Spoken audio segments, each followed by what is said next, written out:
Good evening and welcome to the Robinson Pregame Show. I'm Chris Gay. This is Jake Hall and, of course, Coach Todd Escola. And joining us now for the first time, Josh Smith. Thank you guys so much for being here. First up, business on hand. You guys will be heading to Jonesboro to take on the Hurricanes. What do you think of that matchup? Well, it's another great football team. You know, we got to see them in team camp this summer. They came down. They're big. They're physical. Coming from 7A football, they're another large school that we play to prepare for conference. So we're excited about it. But they got a really good football team. Really think highly of their head coach. Fantastic coach. And been impressed with what we've seen so far. So it's going to be a good challenge for us. So, and we talked with Josh a little bit earlier about this, and I know that Coach George has only been there for a year, and he's dealing with a lot of new players. But what type of a team do you think is this going to be? A run-heavy team, kind of mix it up with the pass? What type of offense and defense are we going to see from the Hurricanes? I'll let Josh start on that. Offensively, they big on getting a tight end and H included. They like to run queen, king guy. They like to run 2x2 as well and throw the ball pretty deep. Other than that, they just like run slants, outs, and run right up the middle. Tight end's a special player. He's legit, as we say in the coach's world. And so he's one you've always got to know where he's at. But they're big up front, size across the line on both sides of the ball, and they play physical football. They scrimmage PA. They played Conway, two pretty good football teams. And so now they get us, another pretty good football team. And so they're kind of like us where they've stacked their early season schedule to get better. Speaking of the game that they played last week against Conway, they played Conway pretty tough, and that's a pretty formidable opponent across the state. Being a division above you guys, I would expect them, like you said, they play physical. I would expect them to probably try to go out and try to push you guys hard on the offensive line and really run the ball. They had a running back go over for over 100 yards last week and a touchdown. That's something. So, what do you think might be y'all's best option for trying to defend against the run? I think it's the same every week. Number one is do your job. The defensive line, we're going to have to play a few of our bigger kids, but the main deal is have great leverage and make sure you're on the right shoulder so the linebackers don't get, D linemen's feet in their way and they stay clean. And then the safeties run the alleys, Josh and Deuce and Jacob, that they're able to come downhill and be physical off the edge. But we've had a good week defensively as far as piling it up inside and being physical, so we're excited about the challenge. Josh, you want to talk about it? For us defensively, stopping the run usually one of our biggest strengths since we are very physical, and our safeties, they love to tackle. Especially we got Deuce, Mike Hayes at corner. He loves to come and tackle. Me, and then Jacob, we just got him back. He's a great tackler as well. So we're good at filling lanes that our linebackers bring to us and just wrapping up, make the tackle.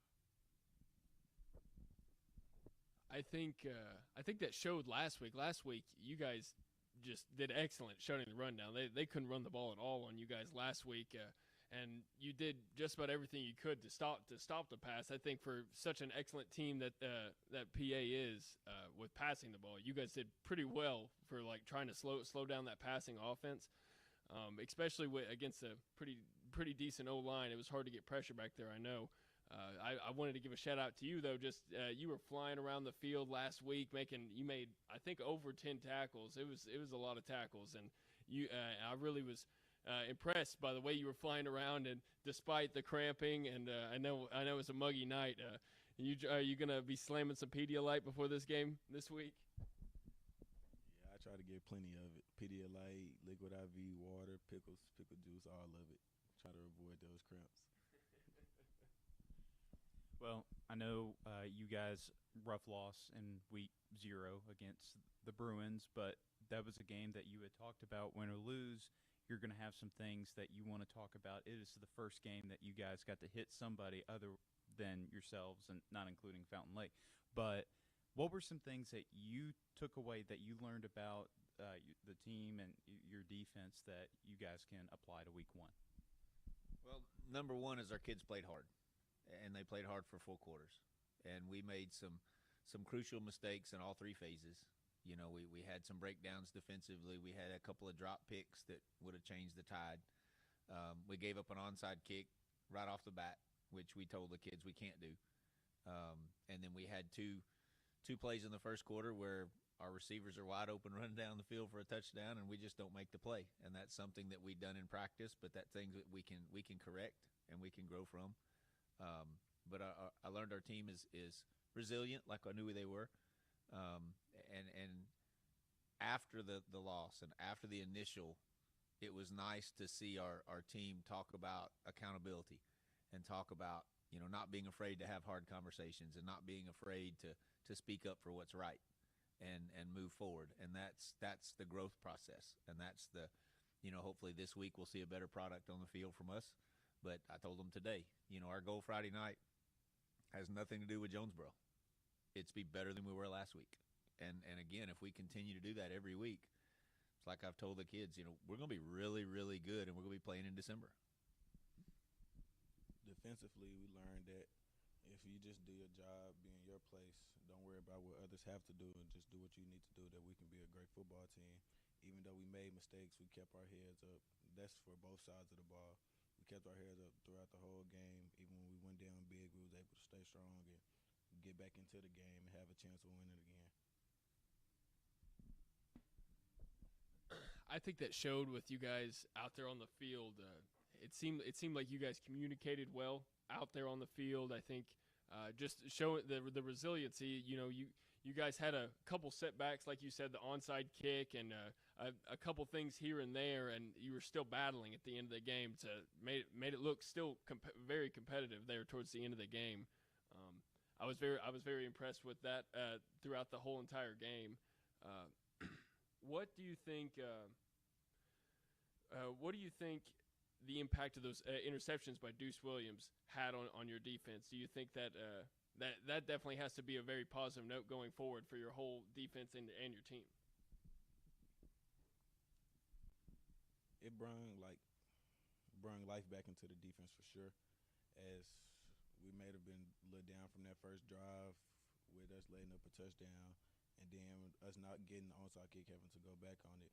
Him coming back with the 2 interceptions bring our morality up for offense and defense. It makes offense want to go score, since he just went out there and got us to stop, and make defense just want to do it again.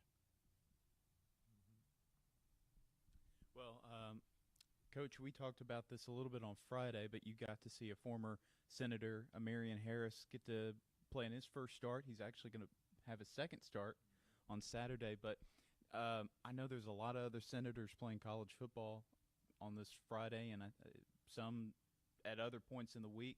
But what are some former players that you're probably going to try to tune in and get to watch? Well, I got to watch Amarian. I didn't watch the game. I watched him. I got to see 3 of our players when UCA played A-State. Brandon played well. Ashton played well. James played well. So it was good to see those guys. And each week we just try to pick out, you know, whether it's playing in the Great American Conference or the FCS or the Division I. I got to see one of our former receivers play at Missouri State. I turned that in. ESPN Plus is a great tool to get to see a lot of games. But you know, I'll relax Saturday, but right now it's about catching them when I can. But I'm focused on these guys right now. Well, I'm a Ouachita guy, so I know I don't know them personally. JT Towers and Chase Nichols. I think he's in that running back room, but I know that their first game's coming up, and I know there's a lot of guys in that GAC that you're really excited to watch. This is a question I've been thinking on this a lot this week. I know traveling, going on the road, it's always difficult, and you're about to embark on your longest road trip of the season. Is there anything maybe that you do differently on such a long road trip to, you know, try to keep everything fresh by the time you get there? Because I know long road trips can be difficult sometimes. we scheduled this game for that reason, and wanted to go on the road because you never know where you're going to travel in the playoffs, and you don't want that to be your first long trip. And so with us playing in the Central and our farthest trip's about an hour, we intentionally schedule a road trip. So we have to get out of town. We have to stop halfway for lunch, or for a pregame meal, and past that, by breaking the trip up halfway and stopping to eat. Other than the logistics of scheduling food, and I told them today they're expensive. Feeding 100 guys and then feeding our whole cheer squad, that's expensive. But it is. You need to experience that, and you need to have to be on the bus and have to get there and go through our normal pregame routine. And once we arrive on campus, it's the same no matter where we go. And so we schedule to arrive at the same time every week. We have the same routine every week, and so the longer you go in the season, that's just something else you get better at every week. So you had asked, actually, Jake had asked this question last week with Tyson and Tank, but and of course to ask you as well. You have a pregame playlist that you listen to that gets you hyped up for the game? Nah, not necessarily. I like to talk. I'd rather talk than listen to music and be to myself. I like to conversate with other people, coaches, see where they head at, see how they feeling about the game. So, again, I asked this question last week, and again, it's an obvious answer. Goal for this week?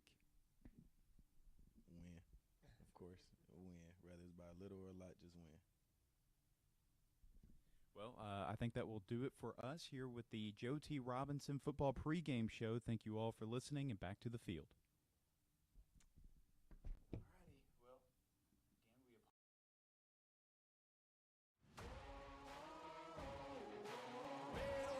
I'ma get it, you know I be on the way.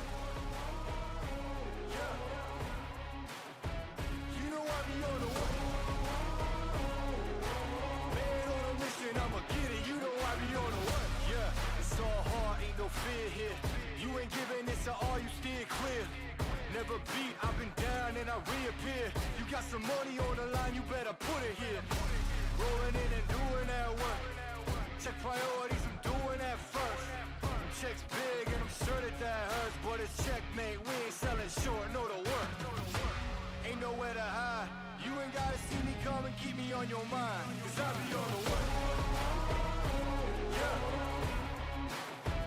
You know I be on the way. Man on a mission, I'ma get it. You know I be on the way. Yeah, man, we coming for them bags that they said I couldn't have. Get the team. I got a vision for the things you ain't believe. Here's the motto, hard work, this over everything. It's that comeback. I'm calling plays, hit the pass, then the run back. Yeah, I'm far ahead and gotta run laps. But we ain't letting up, we never done that. Ain't nowhere to hide. You ain't gotta see me come and keep me on your mind, cause I be on the way. Yeah. You know I be on the way. Man on a mission, I'ma get it, you know I be on the way. Yeah, I'm on the way. On the way. Yeah, on the way. I'm on the way. I'm on the way.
followed by the moment of silence, Pledge of Allegiance, and the playing of our national anthem.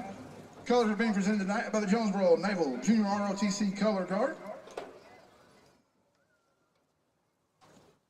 And the national anthem will be performed by the combined alumni and current Jonesboro band under the direction of Grant Harbison.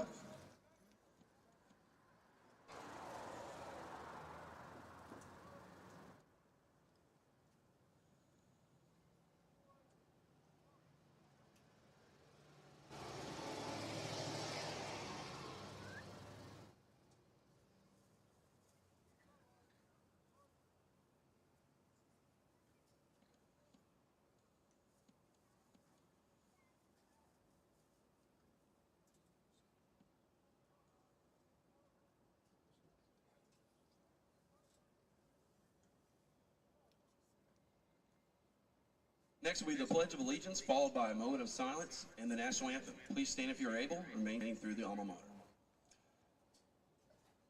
I pledge allegiance to the flag of the United States of America and to the republic for which it stands, one nation, under God, indivisible, with liberty and justice for all.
Good evening and welcome to Senator Football under the Friday night lights here at Centennial Bank Stadium on the campus of Jonesboro High School on the Robinson Sports Network, presented by Natural State Sports.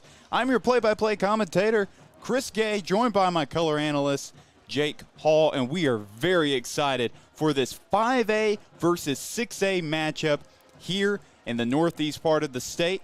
It is the northeast versus the central part of the state, and this is one of the top games in all of Arkansas.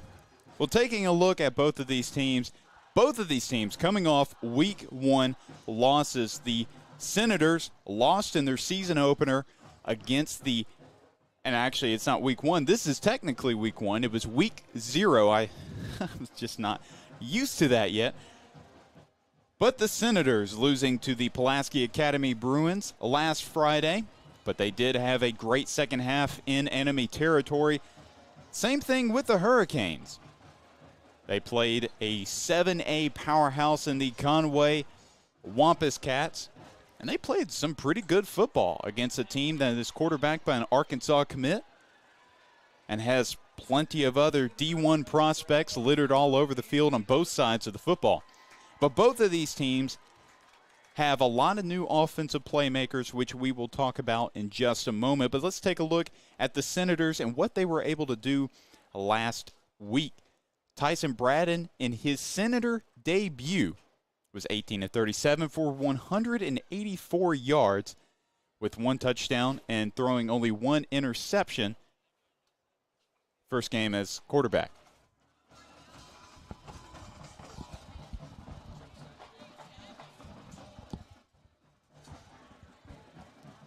And that running attack was still pretty efficient for the Senators. Nick Abrams and Jordan Thomas were the headliners in that running back core. Both rushed over 10 at times, and both averaged about 5 yards a rush. Abrams 11 attempts for 63 rushing yards. Also a rushing touchdown. And Jordan Thomas, both seniors, by the way, 10 rushing attempts, 50 yards, and a touchdown on the ground. Now for the Jonesboro Hurricanes, Jake, this is a team that has a lot of new playmakers, but they had one guy really make a lot of plays last week in T.J. Brown. Yeah, T.J. Brown really took it to Conway on the ground. Getting over that century mark, having 111 yards and a touchdown, that's something that's really special that you don't really see. No matter whenever you see it against whichever opponent, that's something special. And we all know how tough Conway is. They're picked second in the class of 7A Central. So we know that that's a really tough opponent. So if they can run the ball like that against an opponent like that, we know they're probably going to try to pound that rock again here today. Yep, both teams great rushing attacks, and both teams a lot of new players on both sides of the football. Well, Robinson wearing their white jerseys with the black helmets and the black pants, and the Hurricanes wearing all black. Black helmets, black jerseys, and black pants, so do not be confused because both teams essentially have the same the same colors of black, white, and gold. Of course, Jonesboro has a little bit of red, but not really seeing it on the jerseys tonight.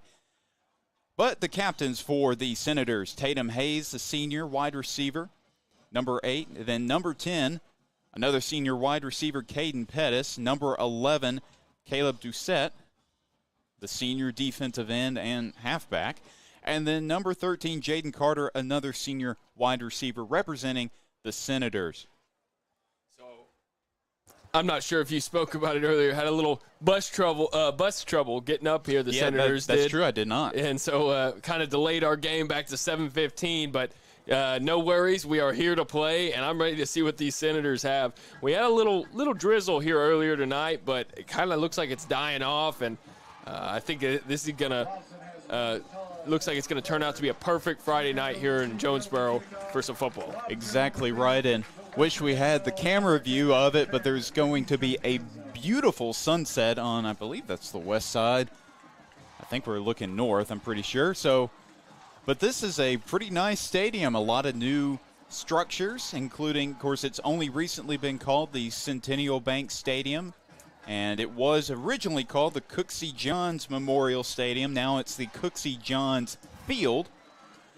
But off to the east end zone, you will be able to see it once the game starts. But they have, it's the backside of their gymnasium, something that most colleges don't even have. It's some sort of just little viewing area for, looks like mostly alum or parents, and I think they have some food up there. Pretty nice setup here in Jonesboro.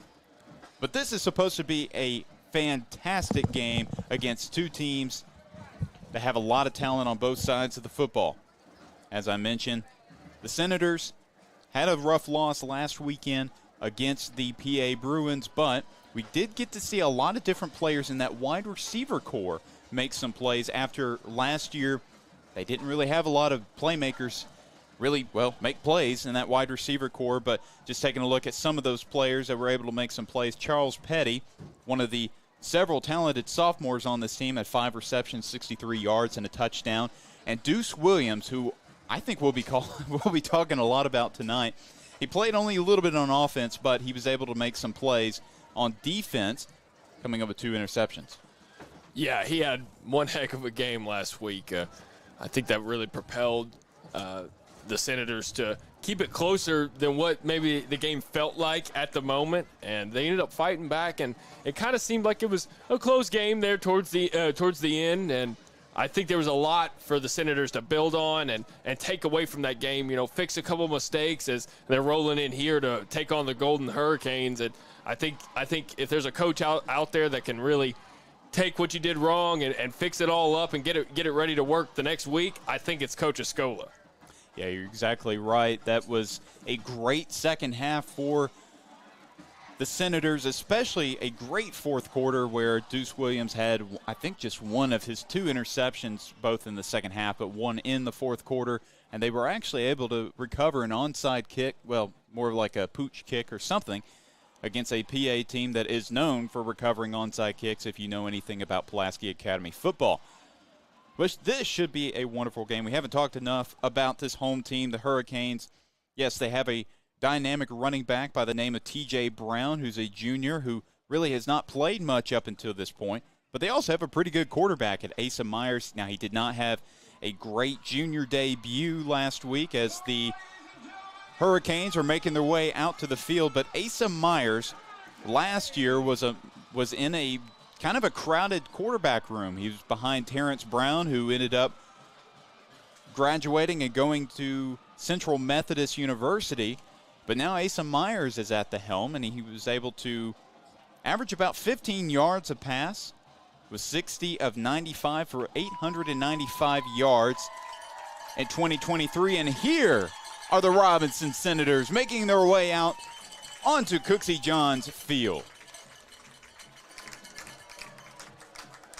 Want to highlight a couple other games going on across the 5A classification, starting with our own other broadcast, the Maumelle Sports Network. Yeah. They are taking on the Parkview Patriots, and that's going to be a tough one for the Hornets as the Patriots are coming off a state championship and are really strong, coming off beating a team out of Texas last week.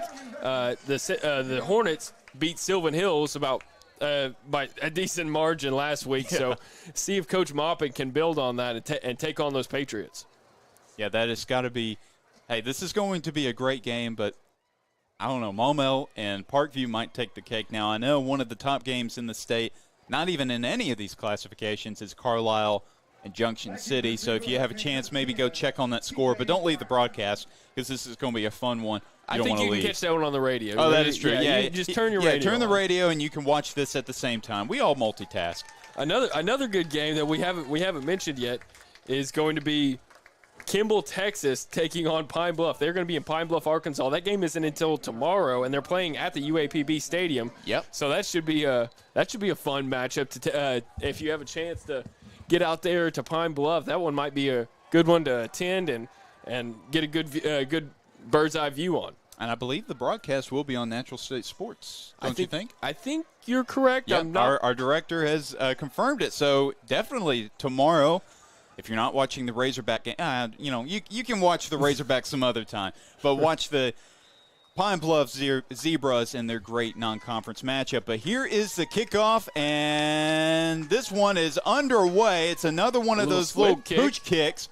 Jonesboro falls on it, and it will be Hurricane football at around, looks like maybe the 36-yard line, their own 36. Coach Escola using some of the tricks from the Pulaski Academy game.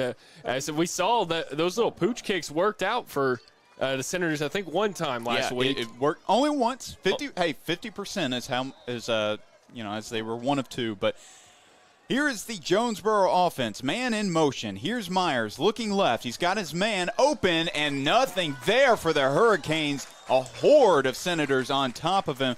It looked like number 1. No, that was number 1. I believe that's Nigel Bell. If you're wondering who made that tackle for the Senators, well, you guessed it. It's Josh Smith. Yeah. A guy that we highlighted at the beginning of this broadcast, flying all over the field once again this week. 2nd and long. Fakes the handoff. Finds his man open. He's got some room to run. And that will be enough for, well, maybe just short of a Jonesboro first down. Yeah, it will be 3rd and 1, as that was number 6, Kamari Fisher, part of that Hurricane wide receiver corps. Has spent a lot of time on junior varsity, but they do have seniority. And, yep, somebody came into the neutral zone. I think they're going to penalize Tank Reese, who was showing blitz. I can't really hear the officials call, but regardless, it will be on the Senator. So the Hurricanes, it will still be, I think it'll change downs. Yep, it'll be 1st and 10 from the 51. Handoff to the running back and get a good gain there. That's going to be T.J. Brown, number 10, for the Golden Hurricanes. Jonesboro and hurry-up offense. Asa Myers with the snap. Hand it back to Brown, and it's going to be flagged, dead ball. Penalty will be on the Hurricanes. That tackle was by number 41, Xavier Collins. He got in there and managed to slow up the runner and took him down by himself. But I want to give a big shout-out to everybody tuning in to our broadcast here tonight. We really appreciate you tuning in to the Robinson Sports Network here on YouTube. If you wouldn't mind hitting that thumbs up and that subscribe button, we really appreciate it all across the Natural State Sports team. Myers finds his man open. Will just be short of a first down. Well, no. And will be a first down. From our angle, sure looked like he was short, but it was too close to tell. That was number 23, Cam Davis, on the reception. Hand off to Brown, and he gets a few yards on the play. Looked like several different Senators on to make the tackle, including number 44, Cam Harper.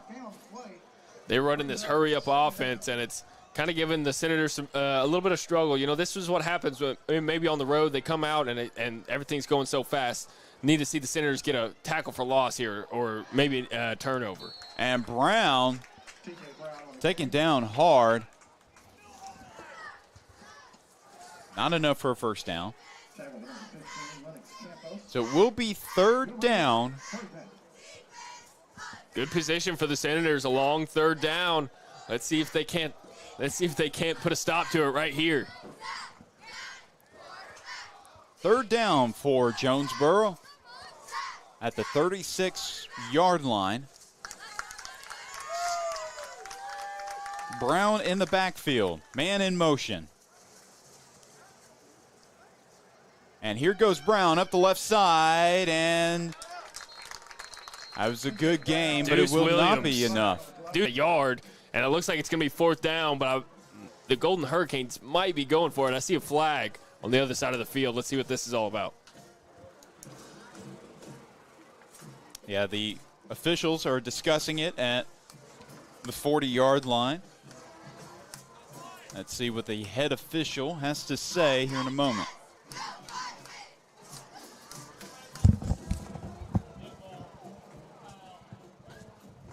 It will be on the Senators, so it will be an automatic first down. Did you catch what the penalty was? I couldn't hear what he said exactly, so.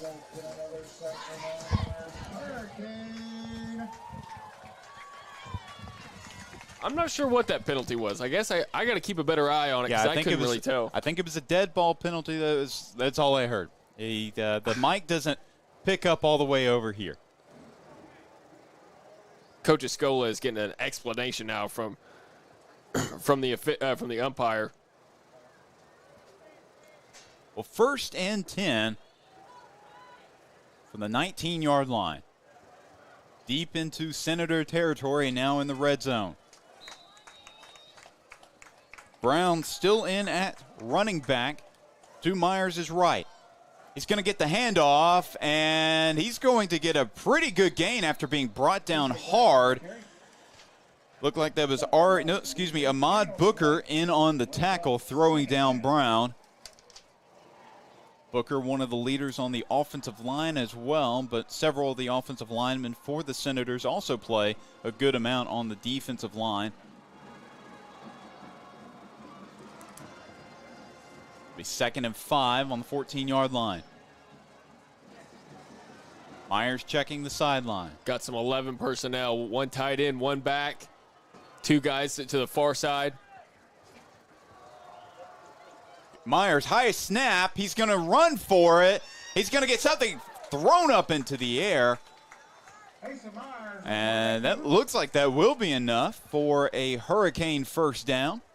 Actually, they're going to call it third down. I apologize. I do not have a great angle. He'll bring up third down and short. That was a good job by Myers. He took that a bad snap and made something out of nothing right there. That could have been a disaster for the Hurricanes, and he managed to turn it into a decent gain. 3rd and 1 from the Senator 10. I formation. Love seeing it. And it's a fumble. The Senators have the football. No one's going to stop them. Senators with the football. It's Deuce Williams. Deuce Williams. 50-10, 5, touchdown Senators. The Senators come in and make this field their chambers. Right off the bat, a turnover turns into 6 for the Senators. It was a bad handoff between Myers and his running back. That was KJ Anderson. Leads to an early fumble with 7:29 left to play in the first quarter. There were no flags, no whistles. Clean touchdown by Deuce Williams. We're going to be calling his name a lot this year on making big plays like that. Senators special teams unit, extra point unit that is, making their way out to the field. Actually, it's going to be, they're going to go for 2 here. That's interesting. So Tyson Braden and the offense out there on the field going for the 2-point conversion. Nick Abrams in the backfield. Braden to Abrams. Abrams up the left, and that's going to be a converted 2 points for the Senators. So an early 8-0 lead here with 7:29 left to play in their first quarter. What a start for Robinson. Chris, do you know who forced that fumble right there? I have no idea. But whoever it is, hats off to you. That was a great play by the Senator defense. It looked like 2 or 3 different guys could have been in on that forced fumble. It did. It definitely did. But regardless, what a massive play to start out for defensive coordinator Tyler Uptergrove. What a turnaround for the Senators. The Hurricanes are driving down the field, just getting inch by inch, really just putting their mark on this game. They had a lot of plays out there on the field, and just when you thought the Hurricanes were about to put it in the end zone, all of a sudden momentum swings the totally opposite direction, and the Senators put a stamp on this ball game to start it off. Yeah, the Senators rocked him like a hurricane. Usually it's the Hurricanes doing the rocking. Yeah. Tonight, it's going to be the Senators, it looks like. Well, hey, knock on wood.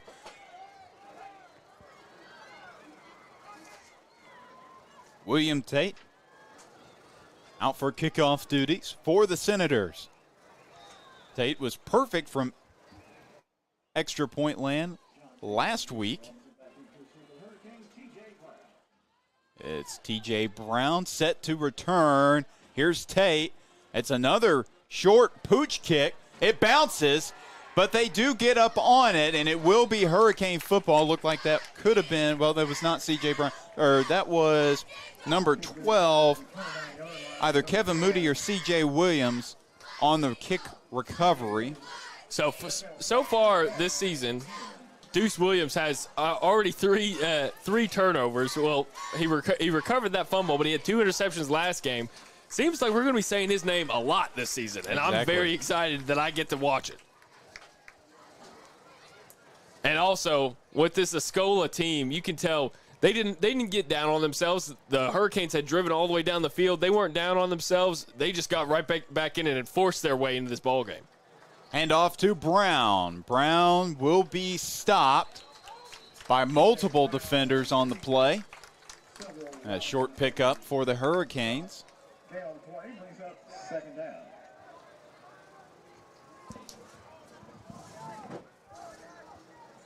Still waiting on, it will be 2nd and 8. Excuse me, 2nd and 7. Myers fakes the handoff, going to the side. Oh, and he slides, and multiple flags will come up. And it was, whenever a quarterback starts that slide, you have to get away from him. You cannot even try to make a tackle. And looks like they're motioning for the training staff to come take a look at Myers. I didn't really like that call. Hopefully Myers is all right. I didn't really like that call. I didn't really see any contact with the helmet. It seemed like he tried to go over him while he was sliding, and his shoulder pads hit Myers. Hopefully it's nothing too serious there. I didn't think. I don't know. It didn't look intentional to me whatsoever. No, it was not intentional. He came down on that slide really quickly, but whenever a quarterback slides, you have to get away from him. You can't even hardly touch the guy. The referees are very serious about when a quarterback slides, you absolutely cannot touch the guy, and it appears that Myers took a big hit there. Well, he's still down. Us here on this broadcast, I know none of us ever want to see an injury, whether it's the Senators or the opposing team, and Myers is going to get up and get off the field on his own 2 feet by himself. So it's good to see him up, and looks like he'll probably enter back into the game at some point. Yeah, he'll take a couple plays off, and it looks like number 13, I'm not really sure who's out, going to be the quarterback for the Hurricanes. But it could be Taylor Heineman. Number 13.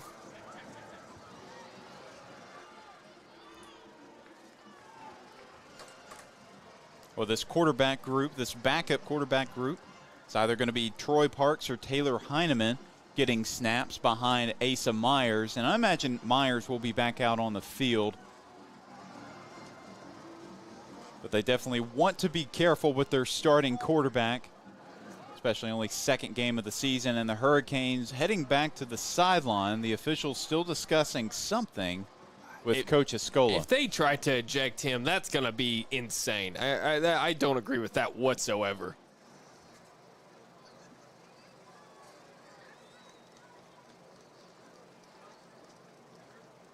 Well, 6:55 left to play. The officials have been already, as you can tell, pretty happy with throwing those flags so far here tonight. We've already seen at least 5 or 6, it feels like. So let's see what their ruling is. They're still discussing.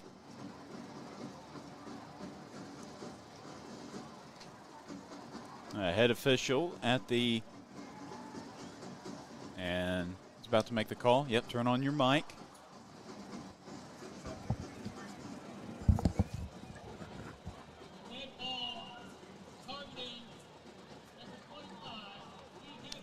And it will be targeting on number 25 for the Senators. That is Nick Tyler, one of the linebackers, senior linebackers. And I believe he is being ejected from the ball game. And Corey Crusherson comes out onto the field to replace him in that linebacker core. I'll just go ahead and keep my mouth shut on that one. I don't want to cause too much of a fuss. And there's a flag. Oh, another one. Who would have thought? Well, it will be on the offense. Yep, it will be offsides on the offense. So it will back up the Hurricanes a little bit. Now, when I say Nick Tyler's day is done, I'm pretty sure I'm correct in saying that once it's targeting, you're out of the game. If you're ejected, you can't get back in. Okay. That's it. I couldn't hear if they officially ejected him. I imagine they did. But Corey Crusterson, one of the top linebackers for this team a year ago, and what a tackle for a loss. Guess who it is? It's Crusterson in on the play. He had 84 tackles a year ago, 52 of them solo, 6.5 tackles for loss. Call that his first tackle for a loss of the 2024 season. So they lose a yard, and now it's 2nd and 15. The Hurricanes are going to need to pick up at least 7 yards here to make it a manageable 3rd down. Play Myers. action. Looking. Nobody's open. He pumps, and he'll just throw that one away. It was kind of a risky pass up over a Senator defender, and a flag on the field. What? Not sure who or what this is about, but a flag on the near side. Still waiting on an official call. Well, here it is.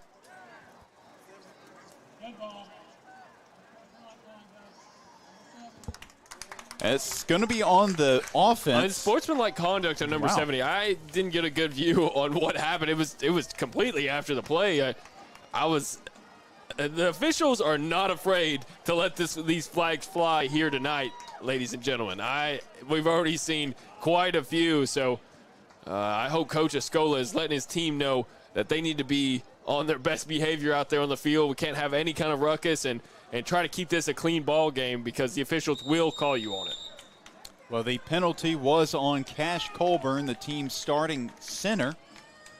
So 3rd and 32 and a near interception for the Senators. Just wrong place at the wrong time, in and out of the receiver's hands.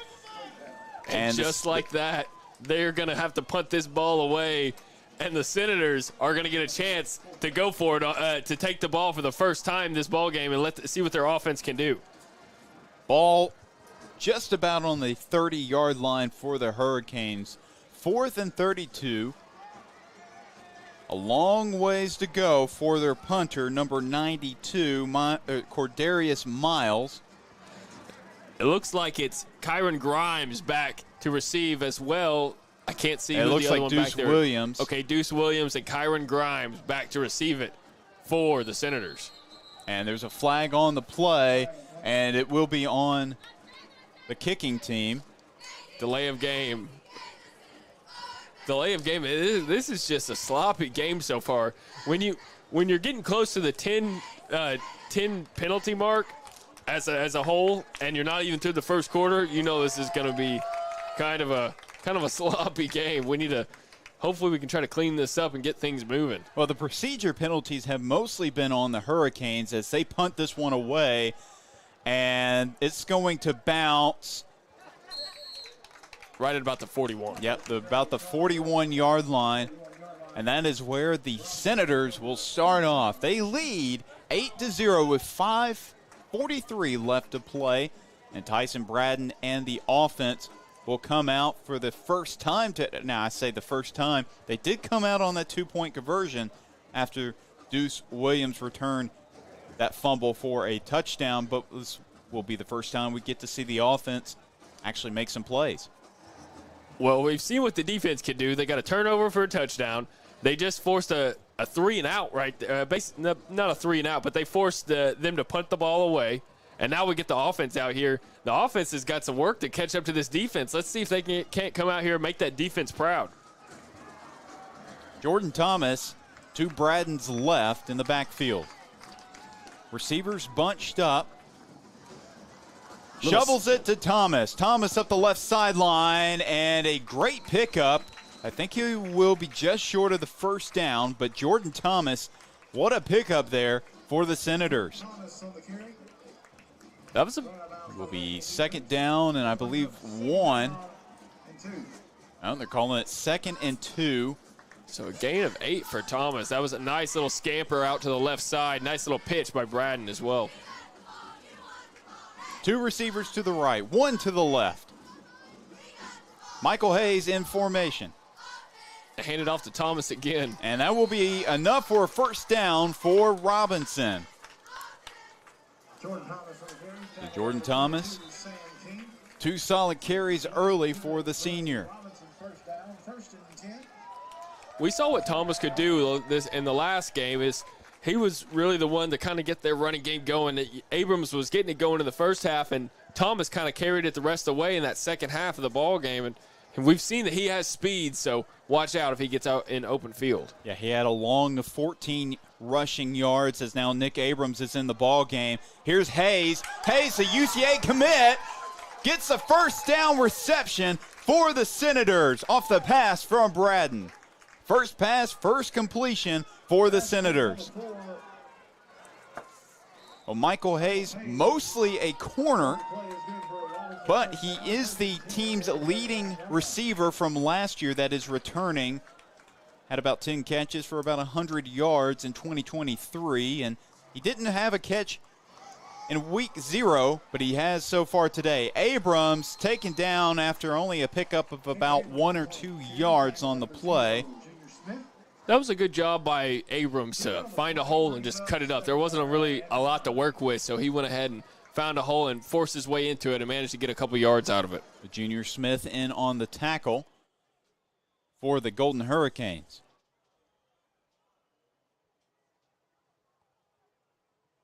Well, the Senator offense is rolling here. They're set up at the Hurricane 38. 2nd and 9. Braden out to Hayes again. Hayes, a huge pickup, and he's going to be brought down just inside the 15-yard line. A big pickup of about 20 yards for the senior, Michael Hayes.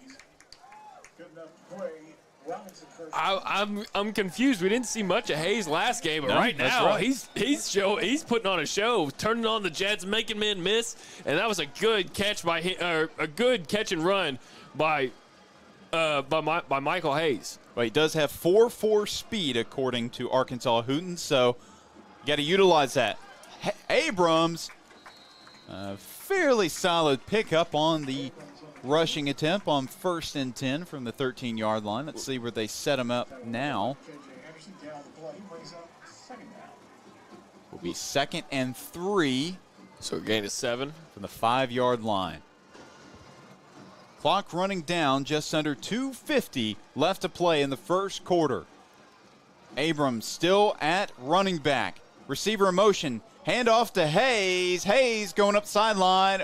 Not a lot there for the Senators. The Hurricane defense collapsed and had them pinned in tight on that right side. That was a good job by the Hurricane defense to really stretch things out, run it all the way to the sideline where he ended up having to cut up into a defender and didn't really have much room there. Hayes comes off the field, but 2 receivers to the right, 1 to the left. And the Hurricanes jumped. And the Senators will get a little bit closer to the goal line as they were sitting at 3rd and 1 from the 5-yard line. So they still have the opportunity to get a first down here. They don't have – oh, wait. Yep, it's an automatic first down. So it is 1st and 3, or 1st and goal from the 3-yard line.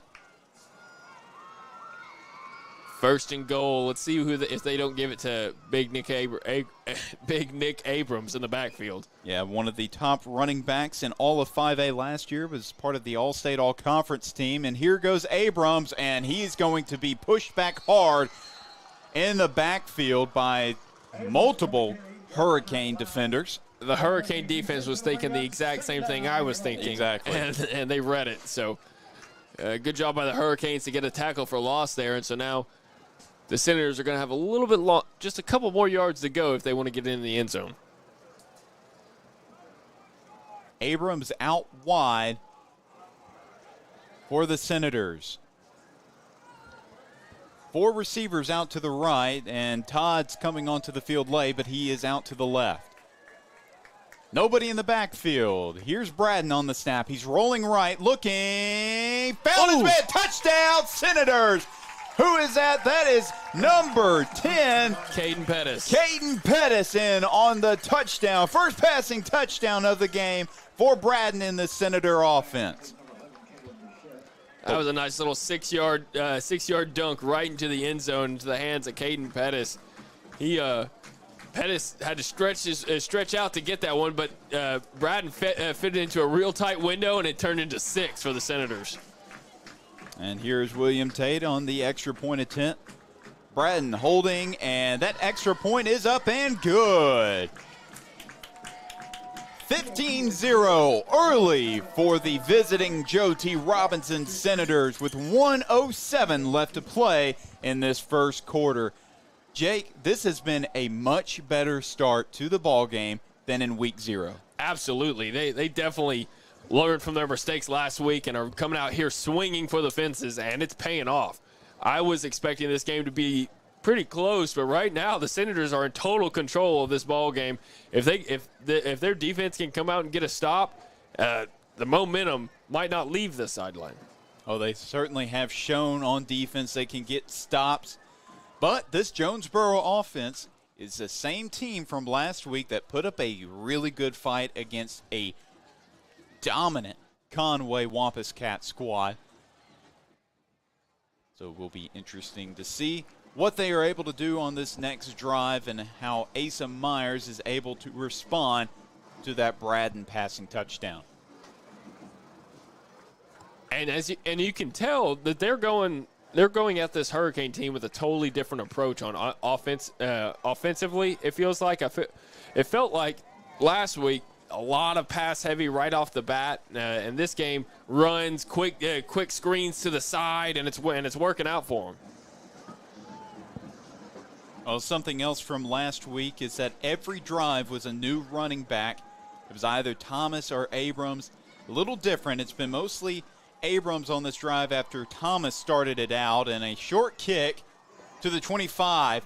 And what a tackle by the special teams. That is number 3, Jordan Thomas, the running back. He's been making plays so far in the first 2 games of the season on offense, but look at him making plays on defense. Well, special teams. He flew down there, and he was not letting him get away. That was a nice play on special teams. You know, there's nothing that gets a sideline more pumped up to go out here on defense than when you see a nice special teams play like that. And Myers out there with the Hurricane offense. Brown in the backfield, 2 receivers on either side. 4-man rush for the Senators. Handoff to Brown. Brown, really great pickup. He's still going. Pushing is the offensive line. At Brown, massive pickup for the Hurricanes, and he's going to be marked down at the 42-yard line for the Hurricanes. That was number 77, Ryan Nolan, who came all the way from the defensive line and managed to make the tackle about 15 yards down the field. 2 to the right, 1 to the left. Give it back to Brown. And only a couple yards on the pickup for T.J. Brown. Well, T.J. Brown, I know that's not even a full 2 games into the season, but for a guy that has not done a whole lot in his high school career, he's looked pretty impressive. No, he has. He definitely has looked impressive, and I wouldn't be surprised if we hear his name later on in highlight plays on the news and wherever else you might see him. And a big pickup by Kamari Fisher, the junior wide receiver on the right sideline.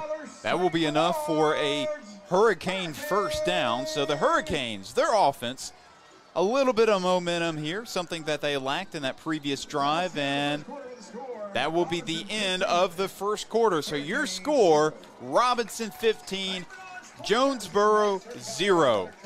We're going to take a short break, and when we come back, we'll have more football for you here on the Robinson Sports Network, presented by Natural State Sports.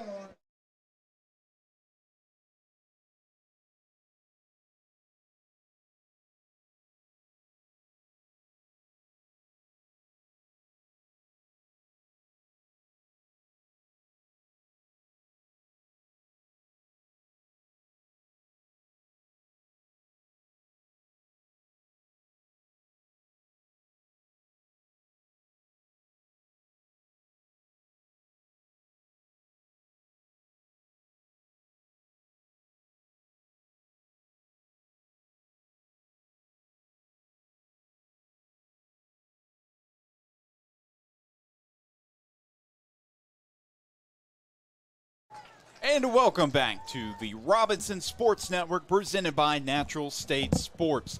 The Joe T. Robinson Senators struck first and early in this ball game here in enemy territory as we are live from Centennial Bank Stadium in Jonesboro, Arkansas. The Senators lead 15-0 as we start the second quarter of action. If you're Coach Escola, I don't think you could ask for a better first quarter than what you just saw.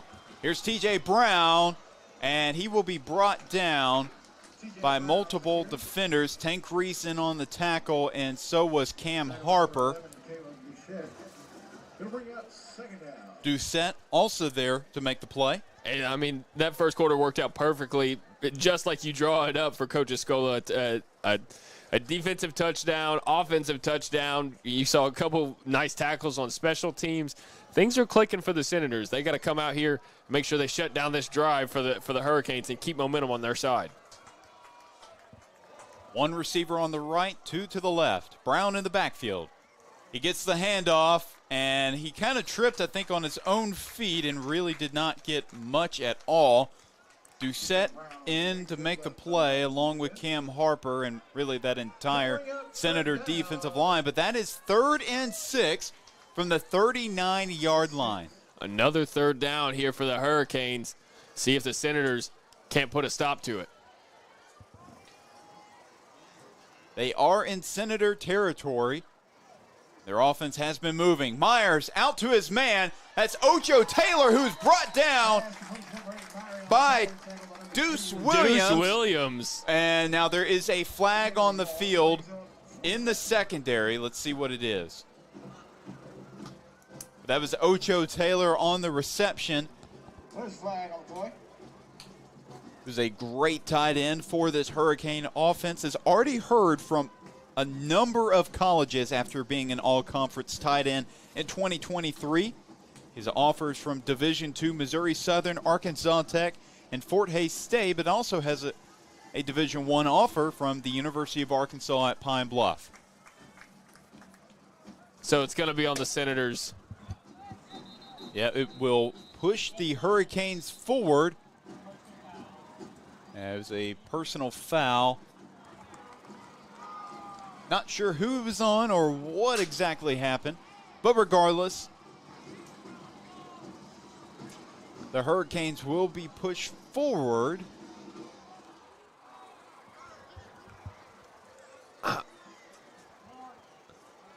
I'm not really aware of what happened. They said it was a personal foul. I didn't see anything on the play, so at this point it's kind of hard to tell.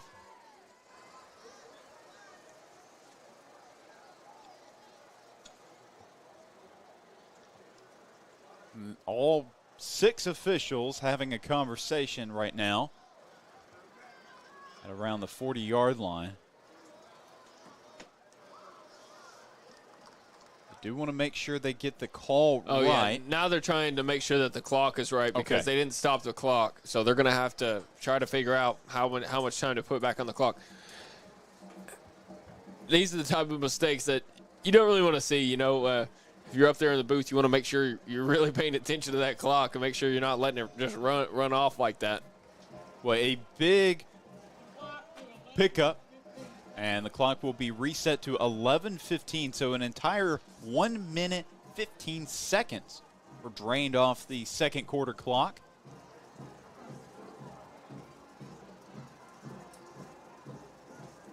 So the Hurricanes will have it 1st and 10.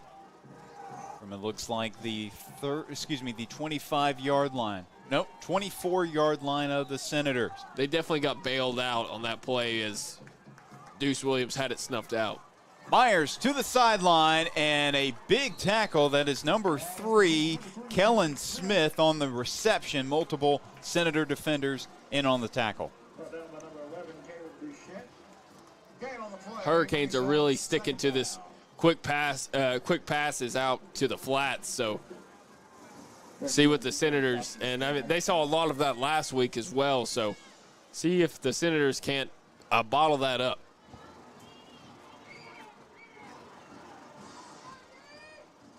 It Second down from the Senator 18. Handoff to Brown. Big push down by Tank Reese. What a play by the junior linebacker. Tank Reese got a hold of him and just slung him back. He was like, you are not going past me, that's for sure. Dominio Patterson also in on the tackle. Two receivers to the right, one to the left. Brown in the backfield with Myers. Ocho Taylor in behind the right tackle at the tight end spot. It is 3rd and 3 from the 17-yard line. 10 minutes left to play in the second quarter. Myers takes the snap, throwing way off, and there's a flag. It will be on Michael Hayes. And wow, the Senator fan base that has traveled the 2 hours, well, probably a little bit more like 2.5 hours, northeast, not happy with that call. You could probably argue that it might be an uncatchable ball. It was an uncatchable ball, but he was still there beforehand. I think that's a fair call. I don't like saying that because the amount of flags that are flying on this field tonight is going to keep us here for a very long time. And I'm not saying I want this game to go by any quicker, but it just kind of kills the momentum that the game's going when you're stopping the clock, stopping it for flags every single play. Just kind of gets a little frustrating as a viewer and I'm sure as a player. Well, and the fans frustrated as well. A wave of boos coming from the Senator fan base. Handoff to Brown. Brown stopped by the Senator defense. About 4 different Senators in to make the tackle on T.J. Brown. Brown had a really solid first quarter. So far, the second quarter has yet to really get momentum for himself. It will be 2nd and 8 from the 8-yard line. Receivers bunched up, man in motion. Myers rolling right. Looking. He has overthrown his receiver. Looks like he was looking for Kamari Fisher to the right corner of the end zone, but can't find him. That was Caleb Doucette who was putting some pressure on Myers in the backfield right there, and the receiver had no chance of catching that ball. Definitely overthrown, but good job by Doucette to get back there and try to force Myers to hurry up and not let him sit his feet. 3rd and goal from the 8-yard line for the Hurricanes. Brown in motion. Here's Myers looking. What a leap by his wide receiver. That was Kellen Smith. What a great grab. That was an effortless leap by the wide receiver. And he will be stopped. So it will force 4th down after only a pickup of 1 yard. So the Hurricane field goal unit coming out onto the field now. It is Cordarius Miles, number 92, set to kick this field goal from about 25 yards on the left hash. Cash Young set to hold.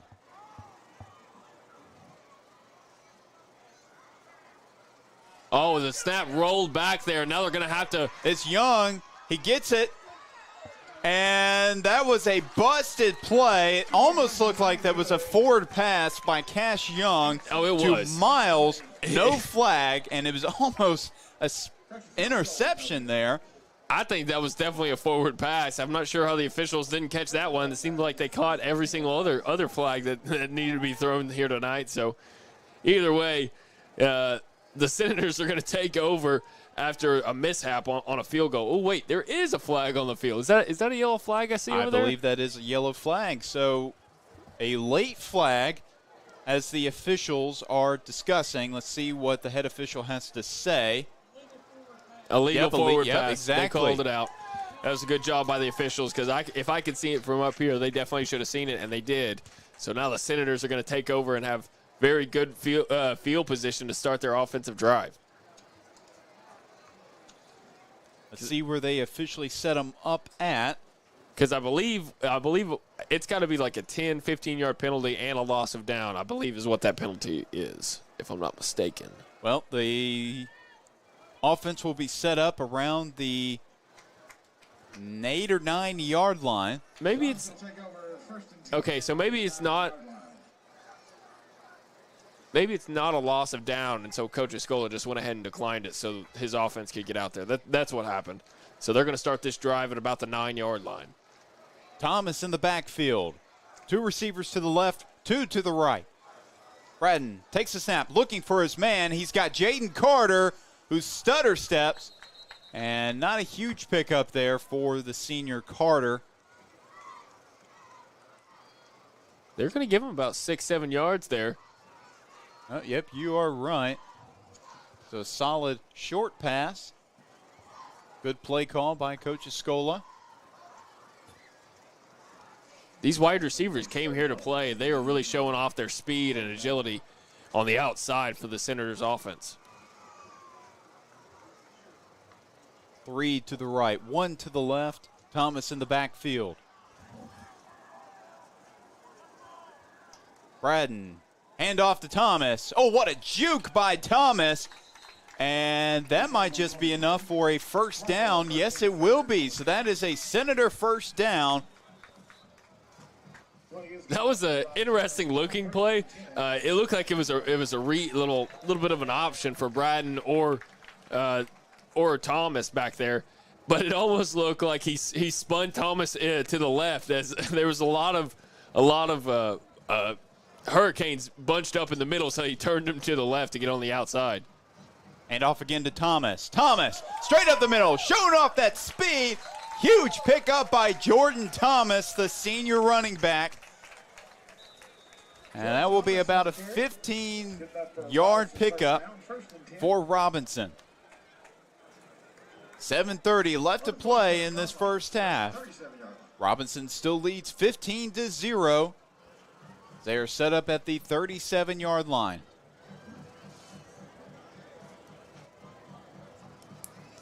Thomas is still going to be out there. Looks like they're going to be in shotgun with an up back and 2 receivers to the far side.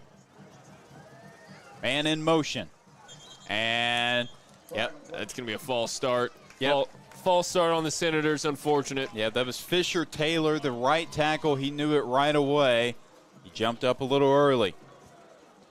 So the Senators will back up a few yards. So it will be 1st and 15 from the 32-yard line.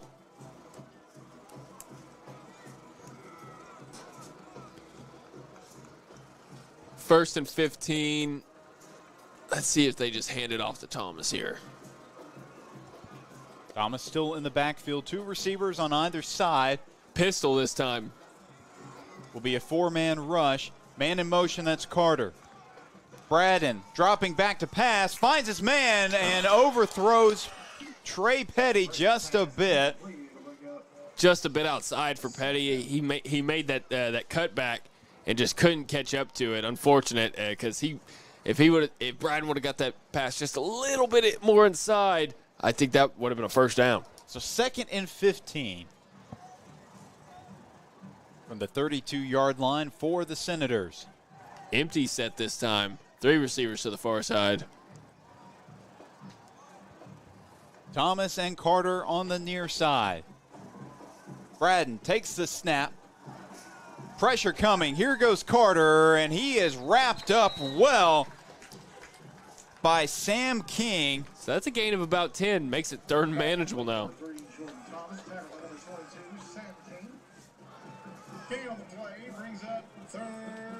So it will be 3rd and long. It is 3rd and manageable, but still a little bit longer than they would like. I think if you're Coach Escola, you can deal with 3rd and 6, but 3rd and 10 and more, that's when it gets real tough. So let's see what Coach Escola's got drawn up for the Senators here. 3 receivers to the right, 1 on the near side. And there's going to be a timeout on the field. It will be for Robinson, their first timeout taken of the game. First timeout of the half. I'm loving what I'm seeing from the Senators team. Both sides of the ball are playing extremely well. I think Jordan Thomas, who has shown his wheels off so far here in this ball game quite a bit. I think he thinks that Jay on the field is for him, for Jordan, because he is making it his own right now. I've been very impressed. You could argue it's been Jaden Carter who's already had a few catches in this game as well, but you're definitely right. Jordan Thomas has made his mark on this game early and often for the Senators. Really, this entire offense has done an incredible job after really struggling to get things going in their Week 0 matchup against Pulaski Academy. They have just done extremely well here in enemy territory tonight. This is the second game of this 2-game road trip. Of course, the first game was hardly a road trip. They only drove about 12 minutes. They still stayed in Little Rock as they faced the Bruins. But here's Braden. Braden. Thomas. Going deep to Thomas. Thomas, what a grab! And that is first down for the Senators, brought down by Sam King. But what a pickup for Robinson. Talk about climbing the ladder. Thomas gets up there and makes an dun-dun-dun-dun-dun-dun ESPN catch right there for the giant first down for the Senators. Yeah, Thomas last season did not have a lot of receptions. In fact, he only had one reception in all of 2023, and that was a 12-yard pickup. So still, he picks up a lot of yards on those receptions. He won't pick up a whole lot there. But that was a huge play on 3rd and 6 for the Senators as Nick Abrams comes in to relieve Thomas at running back. 31-yard bomb, and now the Senators are in very good position to try to get this in the end zone. Two receivers to the right, one to the left. Here's Braden, hand off to Abrams. Abrams patiently waiting for something to open up, but it won't. Sam King in on the tackle along with Will Marlin. Looks like that's going to be a loss of about 2. That was tough sledding for Nick Abrams there, as he really had nowhere to go with it. It will be 3rd and 11 from the 31-yard line. So back-to-back third down plays for the Senators. Let's see if the Hurricanes can make a stop. Braden, that ball is tipped and picked off. It is picked off by the Hurricanes. And Braden, what a play by Tyson Braden, the quarterback, bringing down number 11, KJ Anderson, the star linebacker, who is able to pick that ball off after it was tipped by one of the Hurricane linemen. An unfortunate play for the Senators after they had some really good offensive momentum on this drive. So 4:04 left to play in this first half. Plenty of time for the Jonesboro Golden Hurricanes to make a play and to possibly take that 0 off the scoreboard and have their first score of the game. And there will be a timeout by Coach Escola, and the Robinson will be the second timeout taken of the half. So 1 remaining for Robinson, but you still have to love that momentum drive, especially the plays that Jordan Thomas was able to produce for the Senators. Yeah, you really got to appreciate what Jordan Thomas is doing out here tonight, but I want to talk about the defense. I like to refer to the defense as the firemen. Whenever a turnover happens like this or any kind of momentum on the other side of the field, there's a fire lit over there. Well, you know what the defense needs to do? Go over there and put it out. And I want to see a 3 and out right here, and I want to see them put out that fire. Well, and hats off to Tyson Braden coming down with the tackle. Definitely do not see a lot of quarterbacks in to make a tackle. And you certainly do not see a lot of quarterbacks actually successfully recording the tackle. But here's the handoff to Brown. Brown around the left hash, and that's a really solid pickup for the junior. Let's see if it's enough for a first down. It will not be, so it will be 2nd and short. Actually, be 2nd and 3. It's about at the 31-yard line, but here goes another play, and that will be enough for a Hurricane first down. Brown on another carry for the Senators. For the Hurricanes. Brown's an impressive runner. He runs with a lot of size and strength and isn't afraid to try to rumble over somebody. I've been impressed with his running style. Yeah, 5'11", 185 junior. And it's definitely impressive because I don't think he's played varsity football, certainly not with the Hurricanes, up until this season. The Hurricanes going in hurry up as they are just about to enter the red zone. They will take a second. So 2 receivers on either side. Brown in the backfield with Myers. Myers hands off to Brown again, this time tackled. I imagine that might be Tank Reese in on the tackle for the Senators. Actually, no, that's going to be Corey Crusterson making the play for Robinson. You know, this is kind of how the drives have been going for the Hurricanes. They get a couple first downs with Brown, and then the Senators wise up and know that they're just handing it off to him every time. Myers, and a big hit, but a solid pickup for the Hurricanes. And will be a first down pickup for Jonesboro. That was number 23, Cam Davis, in on the reception. First down, but at what cost? Josh Smith lit him up and made sure that he might think twice before running over across the middle like that. High snap to Brown. Brown gets a good chunk of yards for the Hurricanes. Let's see what the official tally is. It's 2nd and goal from the 4-yard line. So again, Hurricanes in hurry up, and there's going to be a flag. It will be on the Hurricanes. So finally, the Senators can take a moment to catch their breath, and Jonesboro will be backed up just a little bit. It will be a false start, so we'll take them back to the 9-yard line. Still 2nd and goal from the 9. Lennox Campos is coming off for the Senators as Doucette is going to come off and take a breather. This has been kind of a long drive for the Hurricanes. I'm pretty sure it's taken already at least 3 minutes off the clock and counting. So some of these Senators might be getting a little gassed out there. 1 receiver out wide on the right side, 2 on the left, and Ocho Taylor in on the left at tight end. Brown still the running back in the backfield. He gets the handoff, and he will be stopped by 3 Senators who are going to force 3rd down. So Coach Escola only has 1 timeout left.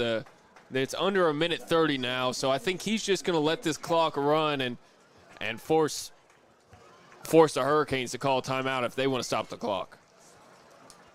1:15 rolling. 3rd and 8.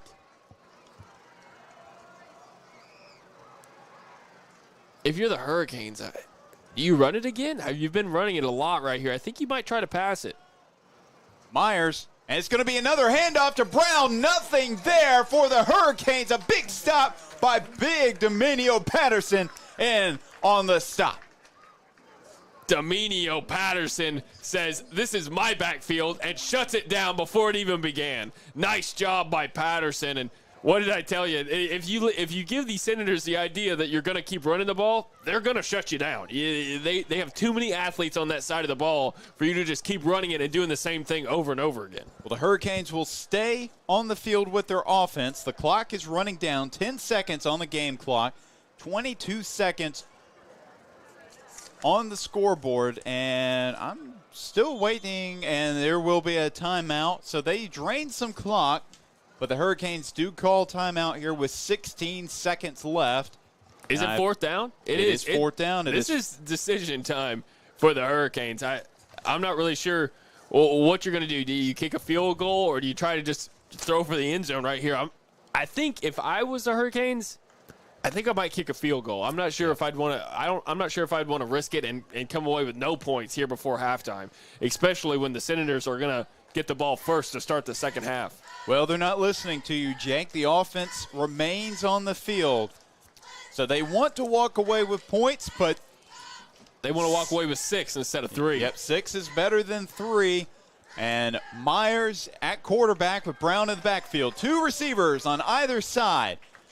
Keep an eye on Ocho Taylor on that left slot position.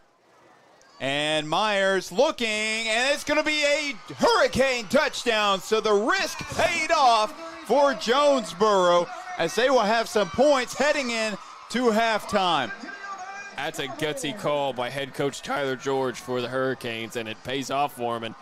And that's a kind of a gut punch for the Senators as you had them so close to not getting any points on the board, and now they're going to come away with 7 right here before halftime. But if you're the Senators, you can't let that get you down. You played a great first half, almost perfect first half until just now. So you got to remember that and try to build on it as you're going to get the ball first, and you're going to have the chance to try to punch them in the gut right at the beginning of the second half. Well, the point after attempt by Miles is up and good. So 15-7 is your score with 11 seconds remaining in this first half. And the Senators will likely just knee it down. Don't take any unnecessary risk to try to add some points in the first half.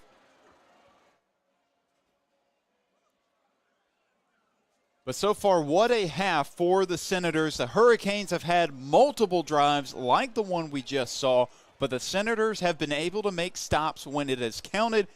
But that time, Jonesboro was finally able to get some points on the scoreboard as it is 15-7. You know, looking at that replay, there's one thing that I've heard tossed around a lot. It doesn't really matter whatever the coverage is. If you find yourself standing in open field, open grass with no one around you, you got to try to find somebody to latch onto and cover up. You can't just be covering open grass because that's what led to that touchdown right there. Cordarius Miles set to kick off for the Hurricanes. See if they I really doubt that they kick it deep and give this Senators special teams a chance to return it. They're probably going to do a little squib kick or something to try to slow them up. Miles taking his time here, and he will kick it high. Doesn't go very deep. Who is that? Is that Thomas? That is Jordan Thomas on the return, and that's going, well, I thought I saw a flag on the field. No flags on the return, so 4 seconds on the clock. Looked a little bit like a face mask there, but it was kind of hard to tell from up here. But that was definitely not the guy you wanted to kick it to, so good job by the Hurricanes to bottle him up and not let him get into any kind of open field. It was either him, Deuce Williams, or Michael Hayes, who were all on the kickoff duty, or return duty for the Senators, so definitely a lot of dangerous playmakers that the Senators can throw out there. So on special teams. This is my first season calling Senators football and future Senator sports. So I'm not really sure how aggressive Coach Escola wants to get right here. Do you want to try to throw a deep ball and see if you can't make some magic happen right here before halftime, or are you just going to take a knee? I think with 4 seconds left, I wouldn't be surprised if he took a knee, but let's see if he makes things exciting here. Empty set, so I think we might have some excitement here right before halftime. The defense is expecting pass, and nope, you were wrong. So Bratton takes the knee, and that will be the end of the first half of play. 15-7 is your score with the visiting Senators leading early. All 15 coming in that first quarter of play. Well, we will be right back after halftime with more Senator football on the Robinson Sports Network presented by Natural State Sports.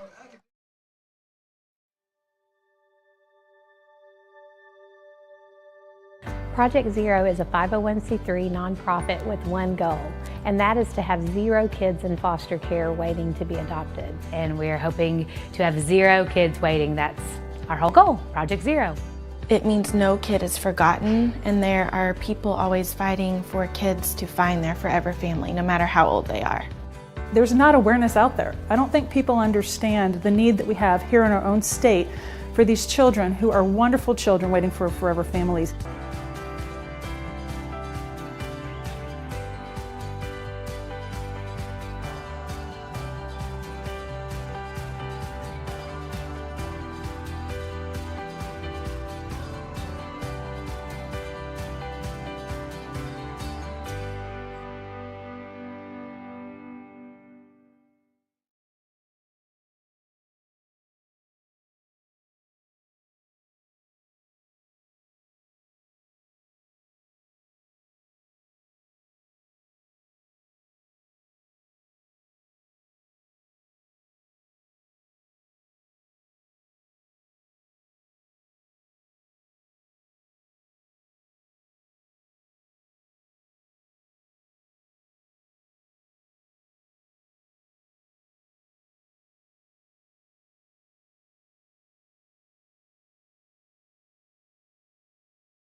get it. You know I be on the way.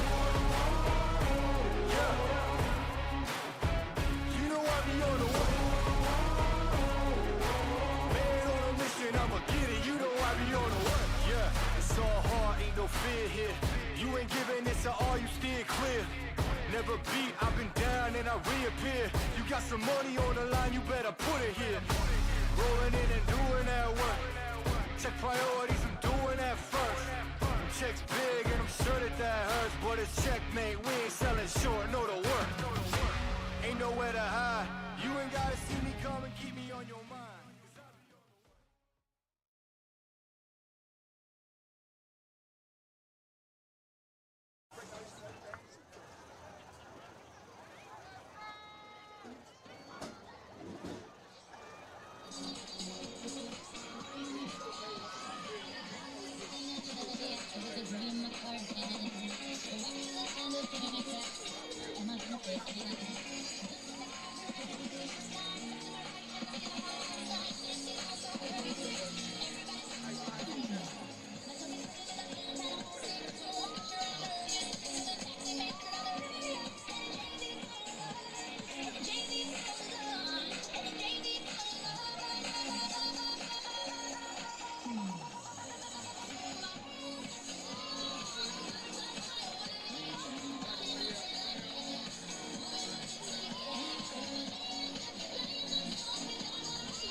Please welcome to the field for your continued halftime entertainment, the Jonesboro High School dance team.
Good evening, Hurricane Nation. For your halftime entertainment, we proudly present the Jonesboro Band. The band is under the direction of Grant Harbison, Trent Warner, Ben White, Caton Roll, Seth Jensen, and A State intern Christian McNeese. Our drum makers are Tobin Schimmel and Glenn Mason. Tonight's performance is entitled Category 1, featuring the music from Blue Skies and Into the Storm. Drum majors Schimmel and Mason, is your band ready?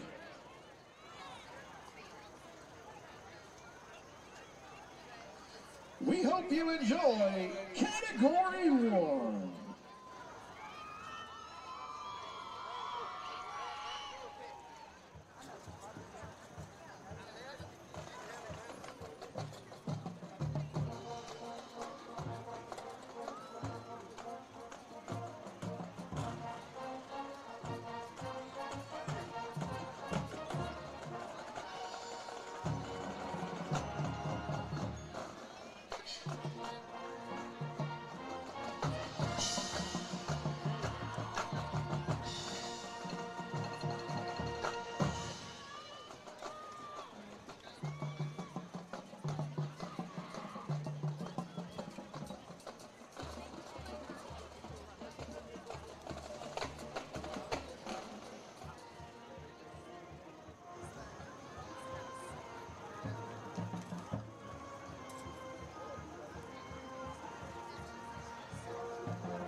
Ladies and gentlemen, how about a round of applause for the Jonesboro Band?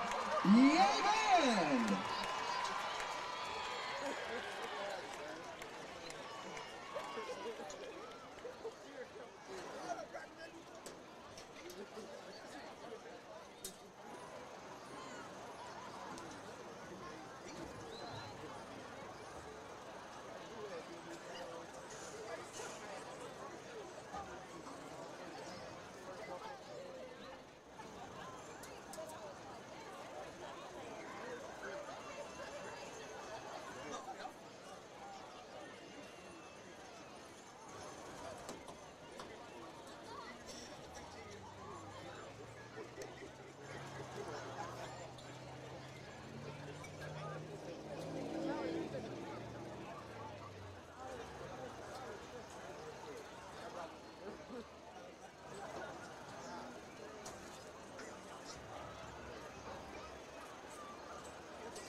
I'ma get it, you know I be on a what?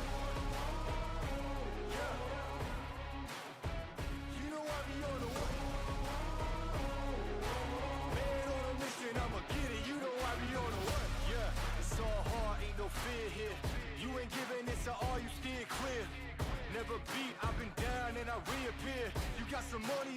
line, you better put it here. Rolling in and doing that work. Check priorities, I'm doing that first. Check's big and I'm sure that hurts, but it's checkmate. We ain't selling short, no the work. Ain't nowhere to hide. You ain't gotta see me come and keep me on your mind, 'cause I be on the way. Yeah. You know I be on the way. Man on a mission, I'ma get it. You know I be on the way. Yeah. Man, we coming for them bags. If they said I couldn't have, get the team. I got a vision for the things you ain't believe. And here's the motto, hard work is over everything. It's that comeback. I'm calling plays, hit the pass, then the run back. Yeah, I'm far ahead and gotta run laps. But we ain't letting up, we never done that. Ain't nowhere to hide. You ain't gotta see me come and keep me on your mind, 'cause I be on the way. Yeah. You know I be on the way. Man on a mission, I'ma get it. You know I be on the way. Yeah. I'm on the way. On the way. Yeah. On the way. I'm on the way. I'm on the way.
And welcome back to Robinson Football on the Robinson Sports Network, presented by Natural State Sports. We are live here from Centennial Bank Stadium on the campus of Jonesboro High School.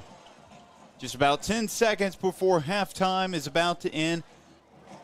The Senators are just now making their way back out on the field. I'm sure Coach Escola had a lot to say during his halftime speech.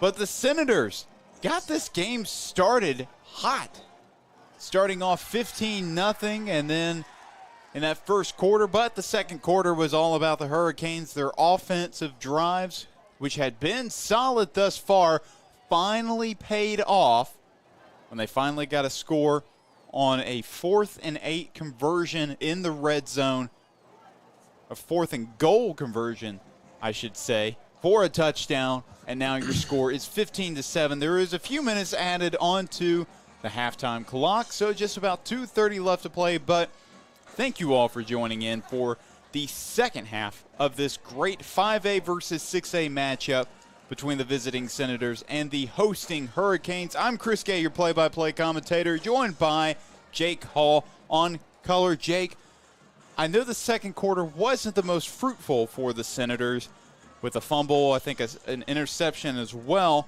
But what did we see from Robinson in that first half that you think they can carry over into the second half? Well, Robinson, the first time touching the ball, moved the ball really well. The defense, other than right there before halftime, had done an excellent job at stopping the Golden Hurricanes from executing their offense the way they liked. They were able to run the ball on the Senators, but as soon as it kind of seemed like that's all they really could do against the Senators. And so when they keep running the ball, next thing you know, the Senators defense says, hey, we can stop this, and they stop it.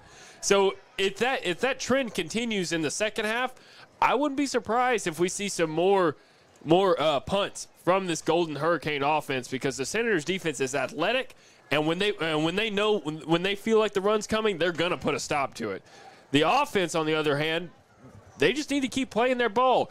Accidental interception off the tip for Tyson Braden. That was unfortunate and not really on him. You know, he was getting pressured, and it fell right into the hands of a Hurricane player. So you just got to put that, if you're Braden, you got to put that in the back of your mind. Go out there, execute your offense like we saw you could in the first half, and things are going to work out for the Senator team. Yeah, T.J. Brown has been the catalyst for the Hurricanes in that running back room. There's not been a lot of passes going around. We've seen a little bit from Kamari Fisher and a little bit from Kellen Smith, who had the receiving touchdown before the break. But T.J. Brown has been the guy for Jonesboro in this game. And for the Senators, it's been a whole lot of players, but Jordan Thomas has really made his mark in this game, had a really long reception of about 25 yards earlier in the second quarter before they had that interception. He's also been running the ball extremely well and had a great special teams tackle. Yeah, absolutely. He's kind of been flying all over the field. Like I said earlier, you see that J in the middle of the field? I think that stands for Jordan Thomas. At least he thinks it does, because he's out here flying around the field, making plays on both sides of the at all points of this football game. And I wouldn't be surprised if we see more of that in the second half. The third quarter just about ready to go underway. The Senators will have the football first after the Hurricanes kick off. A 15-7 is your score as we head into the third quarter here at Centennial Bank Stadium on the campus of Jonesboro High School. It is a 5A versus 6A matchup, with 5A Joe T. Robinson making the 2.5-hour trek northeast to take on the 6A Golden Hurricanes. So Braden, so far in this ball game, has thrown for about 90 yards. Jordan Thomas has run the ball for close to 50, and Nick Abrams has a 2-point conversion. Our one touchdown. Tyson Braden has 90 yards and a touchdown. That touchdown landed in the hands of Caden Pettis, who turned it into 6. I do want to give an update, though, on another PCSSD school that we have here playing, which is Maumelle hosting Parkview. Maumelle was trailing 9-0 early in the third quarter and was knocking on the door of the red zone, and now it's 16-0 as Maumelle has given up a touchdown. And that return was dropped but was recovered by the Senator. So it will be Senator football here after I can't tell who that was on the fumble, but it was a miscue for the special teams group that has looked solid here tonight and was solid in week 0 against Pulaski Academy. But the Senator offense will get this drive started. It is 1st and 10 from the Senator 15-yard line.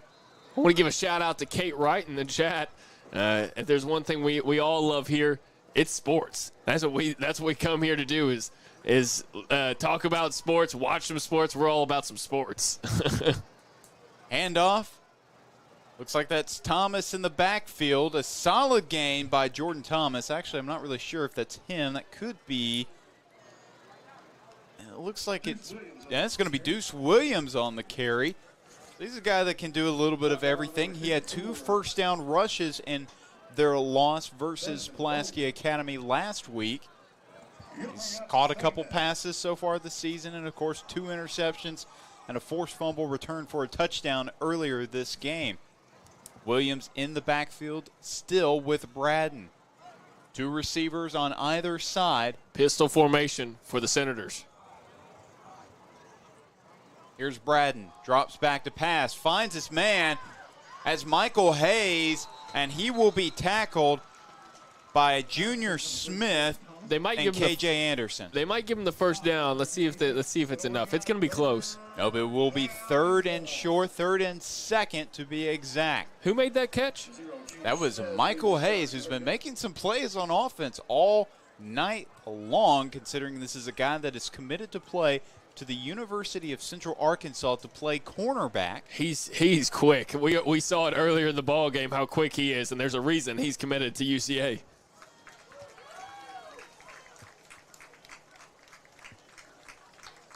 Here's the snap. Handoff. Nice little trickery right there by the Senators, but it was snuffed out by the Golden Hurricanes as they lose a couple yards, and I think they're going to send on the punting unit. It was the sophomore Petty tackled for a loss. It will be 4th down, and they will send the punt unit out there. It will be William Tate set to punt it away for the Senators. Junior Smith and Jamarius Jackson set to return for the Golden Hurricanes.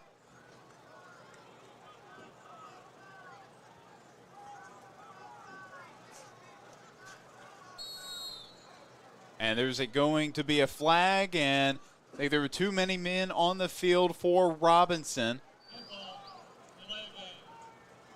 It will be delay. Actually, it will be delay of game on the Senators. So it backs them up, and I believe it'll be about 4th and 8. I'm not sure if that is the official measurement, but they will be set up about the 17-yard line. Tate standing at his own 4. And a lot of pressure. It's a high one. Doesn't go very far, and right to the Senator sideline. I think it might have got tipped. It may have been, but there was a lot of pressure from the Hurricanes. And it will be set up at the 40-yard line, so it will still be in Senator territory as the Jonesboro Hurricanes take over.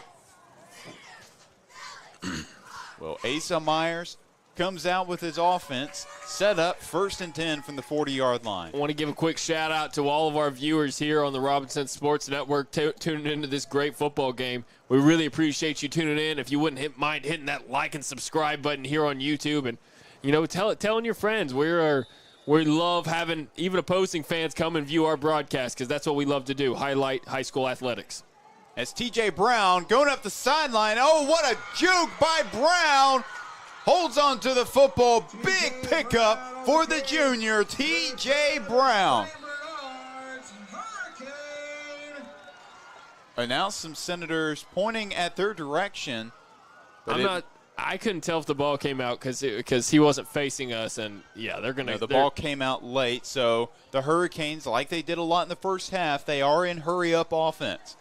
2 receivers to the left. Brown tackle for a loss, big time. They finally get him down. Looks like that is Ahmad Booker, who was there along with Doucette, I believe, in on the big loss. Big loss of 2, that is. So it is 2nd and 12. From the 16-yard line. That was Cam Harper, actually, who got back there and made that quick tackle. Nice job by Harper. They keep Harper on the run. Well, he's going to put a stop to it. Pistol formation for the Hurricanes. Ocho Taylor, their strong tight end on the left. Number 8. TJ Brown in the backfield. Been running wild all night long. Myers looking for Taylor. Great breakup by Josh Smith. Taylor wanting a penalty, won't get it, but a great pass deflection or pass breakup on 2nd down by Josh Smith. That was just a great coverage right there by Josh Smith. Myers was just trying to float one to the corner just to see if he could get lucky, and it wasn't going to happen. Not when Josh Smith is in the zone. 3rd and 12 from the 16-yard line.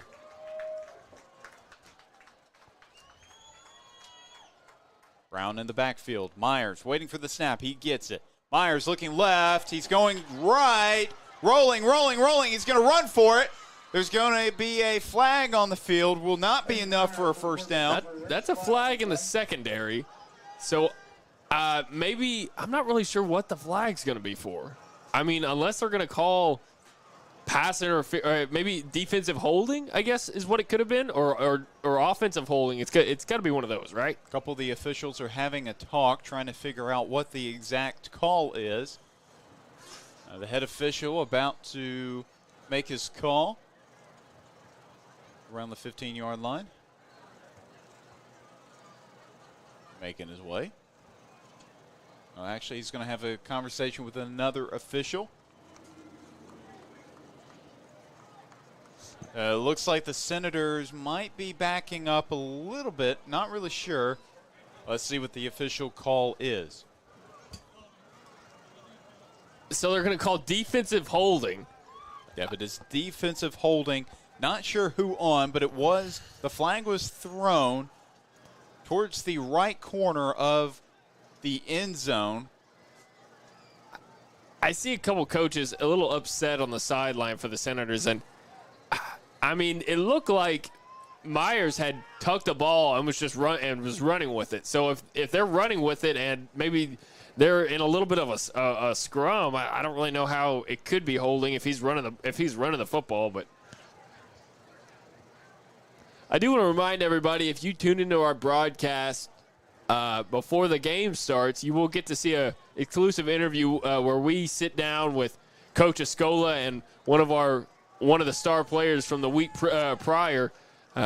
This week we highlighted Josh Smith, so make sure next week you tune in early to our broadcast to catch that interview with Coach Escola and whichever player sits down with us.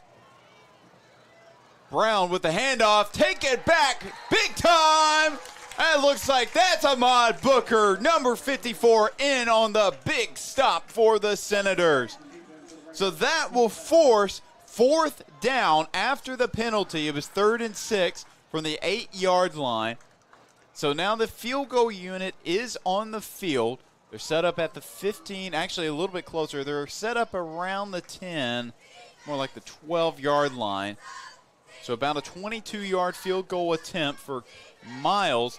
The previous field goal attempt did not pay off. It was a bad snap, and Cash Young, the holder, had to run with it. But Miles, good hold, and that's going to be good for the Hurricanes. So Miles drills the 22-yarder, and it adds 3 to the scoreboard. So 15-10 with 7:41 left to play in this third quarter. That tackle for loss, Booker said, book it, and that's what forced a field goal from what keeps the lead for the Senators. So now it's time for this offense to come out here and see if they can't get things moving. Their first drive here in the second half ended ended kind of unfortunately as they tried the reverse, and it didn't work out on a very third and short play. So I know Coach Escola is ready to get his offense back out here and get things moving like they had it in the first half. Well, if you're a Coach Uptergrove, the defensive coordinator for the Senators, you have to be happy with that last drive. The Hurricanes were in prime position to add 6, possibly 7, to the scoreboard and make this game even more interesting than it already is. But the Senators were able to just force them to have to kick the field goal.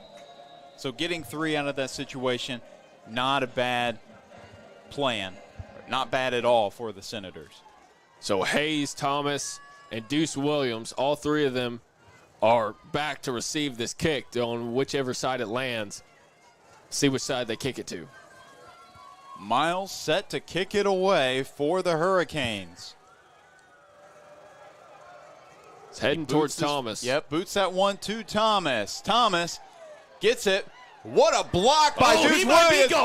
Thomas, big pickup, big spin. It does go down at the 48-yard line, but I do want to mention, there is a flag, a late flag. That was super on late. The field. What is this flag about to be about? Because that was super late. Not sure at all. It was made by the head official.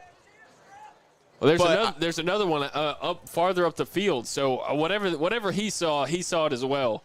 But a huge block on that return by Deuce Williams knocked the helmet off of a Hurricane. The collision was so hard. I didn't see the block. I'm kind of upset I didn't see it. I was watching Thomas make the moves. Oh, it will be. It is an illegal substitution on the Hurricanes. Illegal substitution? That's what I heard.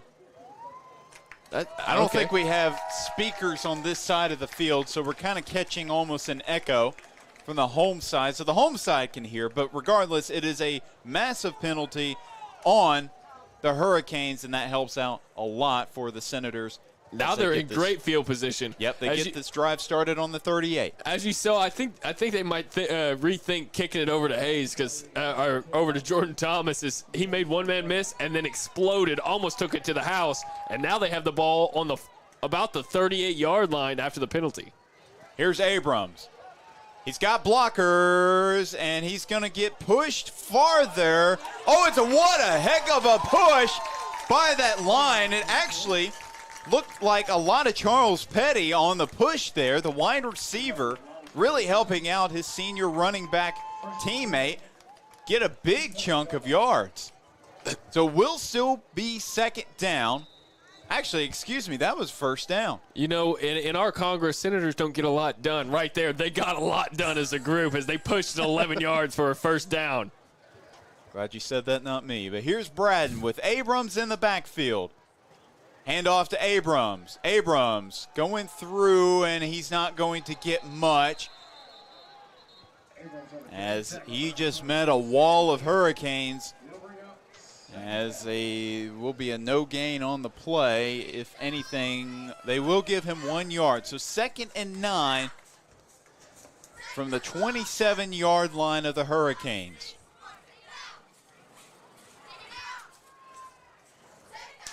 Abrams in the backfield.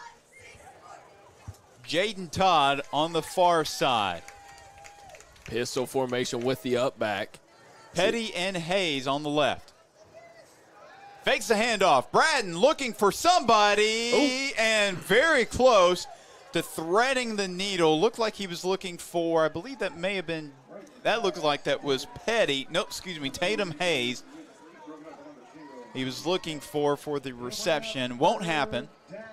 So this will be 3rd and 8 from the 28-yard line. Well, hold on. Now they're changing up the board a little bit. Tyson Braden tried to thread that one in through double coverage. They almost made the reception, but it gets knocked away, and so that's going to bring up 3rd down.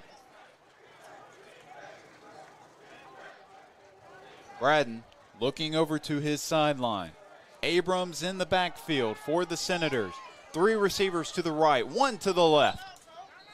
And there's going to be a flag in the secondary. It's going to be delay of game. I'm just the confused. The clock went all the way down to 0. I'm just confused how they're getting delay of games. Usually you can call a timeout or. or something. I don't know. It's just a little confusing watching them get a delay of game like that. Will be 3rd and 15 from the 33-yard line for the Senators. 3 receivers to the right, 1 to the left. Here's Braden looking, pressure coming. He gets it off to Abrams. It was a great job by Braden evading the tacklers and just getting a few yards on the play. Unfortunately, it does bring up 4th down for the Senators. So a decision to make for Coach Escola. Looks like the offense is going to stay on the field. You know, you had a solid drive. I mean, you're in that position on the field where if you don't feel confident and your field goal kicker trying to attempt it, then you might as well throw the football. I mean, you're in a good spot where I would not frown on going for it here. And have not seen a lot of passes downfield. Maybe we get it again. Oh, and Braden, and the timing to get it to his receiver was off a little early on the pass. And that's going to be a turnover on downs for the Senators. So the Hurricanes will take over 1st and 10 at the 32-yard line with 5:55 left on the clock.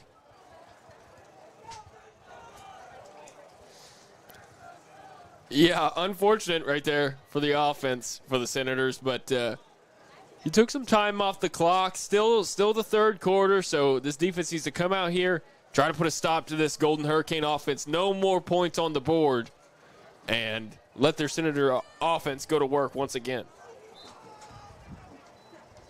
It's a snap to Brown. Brown going to get about 8 or 9 yards on the carry. Finally brought down by Lennox Campos, a defensive end. And there's going to be an official's timeout, and Brown limping off the field. He's trying to, well, he's not limping anymore, but was down. He's up now for the Hurricanes, headed back to the sideline on his own power. So it's a new running back into the ball game. We have not seen a lot of number 11. It's KJ Anderson is who it's listed as on the roster. It's a star linebacker for them.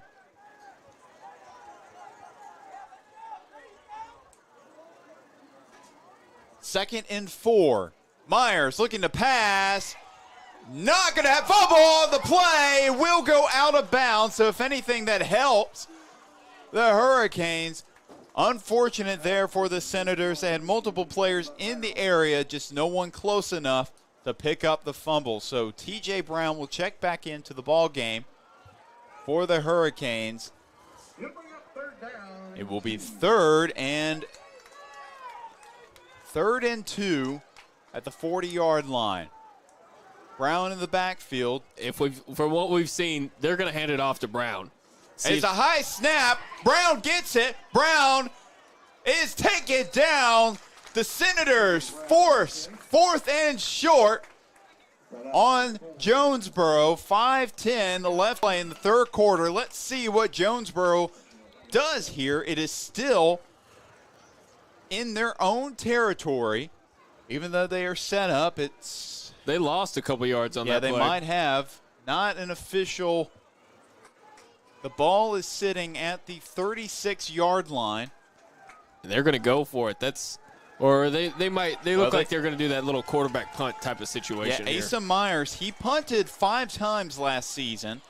Is not a bad punter. Averaged about 32 yards a punt, and that's exactly what will happen. Well, that punt wasn't very good. Saved by the flag. And we'll be to Jonesboro. I think that was Jaden Todd who had that tackle for loss over there on the far sideline there. So nice job by him to read the play and force this 4th down. So the first timeout, really, I think, of the entire game for Jonesboro, but the first one charged of the half. They have 2 remaining with 4:37 left to play in the 3rd quarter. 15-10 is your score. Jonesboro will still have the football. 4th and 6, sitting at the 36-yard line. It looked like they were going to punt, which they did before the whistle was blown. It was Asa Myers, a quarterback, punting the football. He's not their designated punter, but he did punt a little bit last year, and I guess he's sort of the backup punter. And they called a timeout right there. It was a timeout charged by Jonesboro. So the offense remains on the field, so they are definitely going to go for it here on 4th and 6. 4th and 6, 36-yard line. Actually, Myers backs up. Looks like he's going to punt it again. Yes, he will. It's a much better punt by Myers, but it does bounce the wrong way. Great hands by Kellen Smith picking that one up before it went farther backwards. That was a good job by that Golden Hurricane coaching staff. They called a timeout. Maybe they just had a feeling it was going to be a bad one. They wanted to call a timeout and get him another chance to punt it away. Yeah, his previous punt was high. It just went to the Senator sideline and only got maybe about 20 yards. But that second punt, much better, pretty solid for a quarterback. You don't typically expect your quarterback to be a good punter, but I do rely on him on occasion to make plays like that. So the Senator offense back out on the field with 4:25 left to play in the third quarter. This Senators team needs this offense to get some points on the board, stretch their lead. Hand off to Thomas. He slips. And definitely unfortunate there. Thomas slow to get up. He does get up. He walking a little limberly, so he's probably going to come out here. Might have pulled a muscle, but Bryson Cunningham. I think he might have just twisted that ankle up just a hair, Sometimes you just got to walk it off and see if he can't get rid of that pain in the ankle. Bryson Cunningham comes into the ball game for the first time today. Had one carry last week against Pulaski Academy for 2 yards after impressing pretty much everybody in their benefit game against Fountain Lake. He gets the handoff. Big pickup by Cunningham, the sophomore running back. One of the top players for Robinson's junior varsity squad last season. It will be third down. 3rd and 5 from the 41. Cunningham squeaked through there to get a decent amount of yards. 3rd and 5 is something you can convert here, so let's see what Coach Escola does. Braden shovels to Cunningham. Cunningham to the left sideline, and he will be short of a first down. Something tells me Coach Escola is going to keep going. We got a scrum. Come on, guys. Oh, we got a scrum. Multiple players. I haven't seen a flag yet, so. No flags on the field so far. Oh. Coach is coming in to break it up. Somehow we got out of that flag list. Don't know how that happened with this official crew, but. I'm not sure what the problem was. It could have been a late tackle. Maybe a Senator took offense. Not sure. Was not watching the backfield. But it looked like. What I'd like to see is if you're going to talk about this and you're going to talk about trying to throw a flag, what I'd like to see is if you aren't exactly sure on who started it, on who you're going to call it on, then don't do anything at all. I'd rather you not do anything than get the call wrong and just because you feel like you have to throw somebody out of the game for a little bit of a scrum. I don't like that at all. So let's hopefully they'll make the right decision and not eject somebody right here. 3 of the officials having a conversation at the 34-yard line. And, again, no flags on the field. I'm surprised considering that was a scrum. That could have been a lot worse. The official looks like he's going to have a word.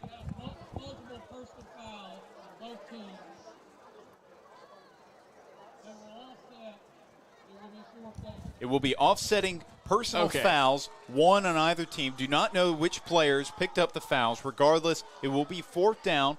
I just had a bad feeling that they were just going to say a number that they saw and just eject him. I had a really bad feeling that was what was about to happen, but they didn't. It's 4th down now, and Coach Escola elects to he's going to punt it. I kind of figured he was going to go for it here. Well, it's 4th and 3. It's Tate on the punt. It's a low one, but it's a great bouncing punt. It puts the Hurricanes not in a great position So the Hurricanes will be set up at their own 16-yard line. It was not a pretty punt. It was a line driver for sure. But it was a great bounce. Multiple great bounces for William Tate. So it sets up the Hurricanes 1st and 10 from their own 16-yard line.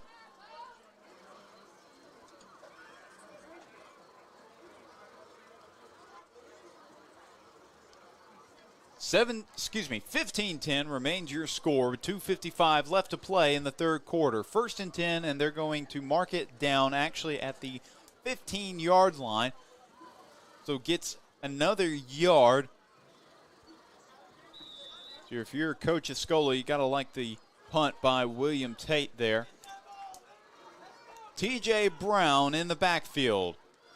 Fake handoff. Myers going deep, looking for his man. He's got him. Oh, incomplete. He had him. It was in and out of Kellen Smith's hands. Now, it was kind of over the wrong shoulder. It was over his right shoulder. I think it would have been better if it was on the left shoulder. He would have come up with that catch. But fortunately for Robinson, he does not. That's why I would never want to be a wide receiver. If you miss a catch like that, I don't know if I could get up. I would just have to stay there, just never move again. I fake an injury, just be like, oh, I hurt myself. Yeah, that's why I missed the catch. Exactly. Well, it will be 2nd and 10 from the 15-yard line.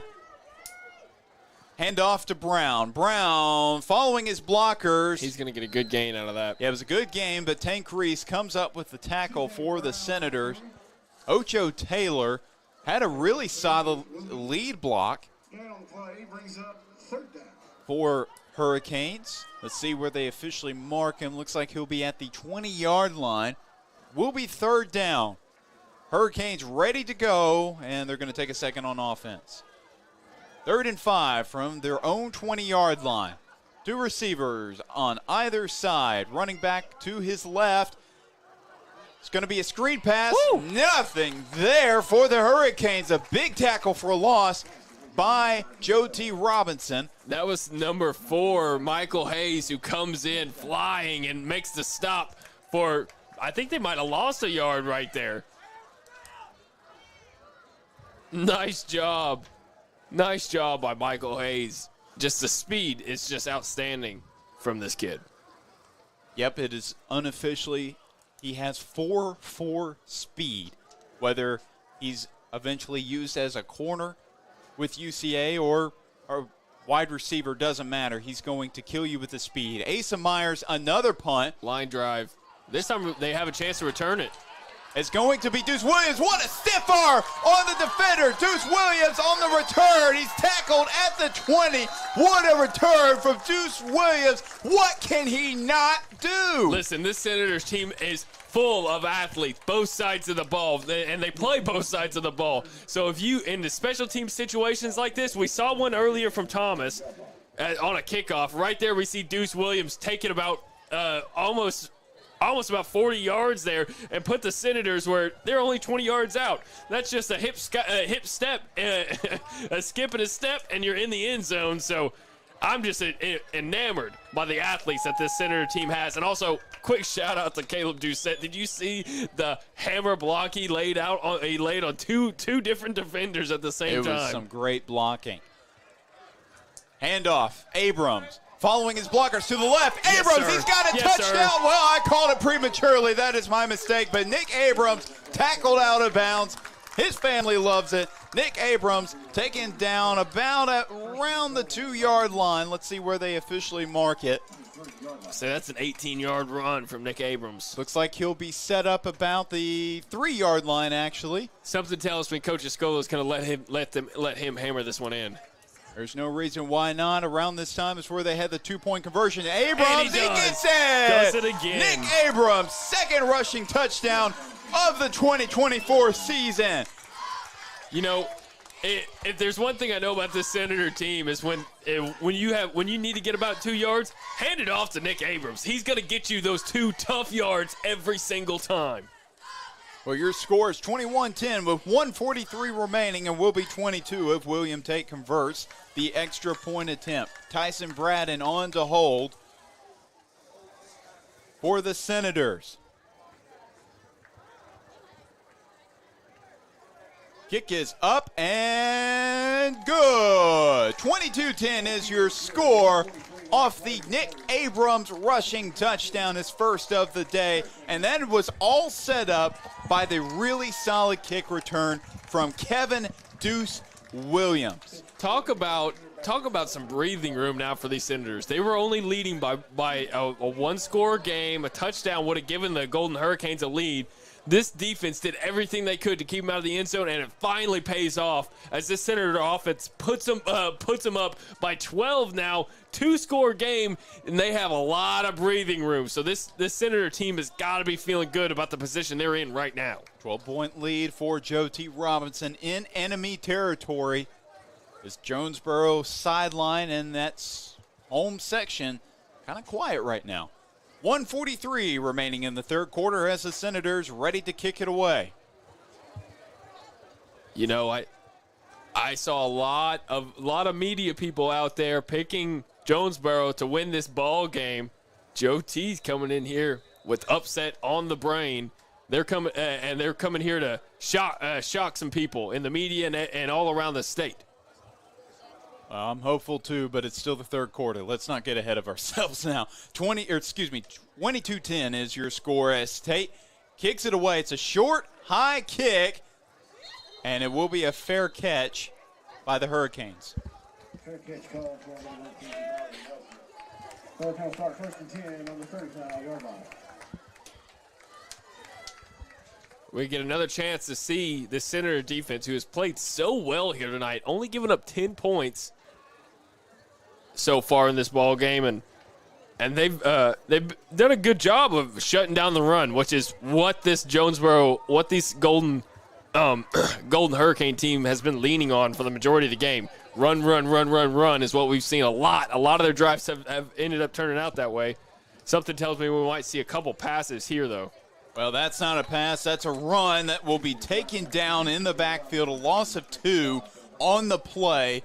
That was a group of Senators right there. Yeah, I know Cam Harper was there, so was Campos. And that looks like maybe Ahmad Booker also. Or actually, that may be Ari Montgomery also on the stop. Yep, that was Ari Montgomery. All 3 of them. I know you can't credit all 3 of them in the stat sheet, but they were all in on that stop. Here's Myers looking back to pass. Myers throws it, and what a catch. He had to rifle that one in there. What a catch by Kellen Smith, making up for that drop catch earlier as Cam Harper is down in the backfield around the 28-yard line, so hopefully he is all right.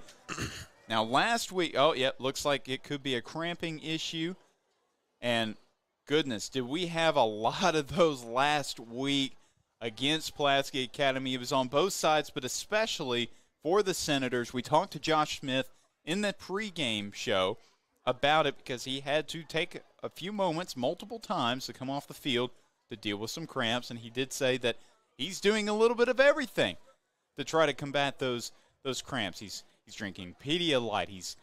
I don't remember if he said potassium, but the one that I highly disagree with is drinking pickle juice. Apparently that is an instant reliever of cramps.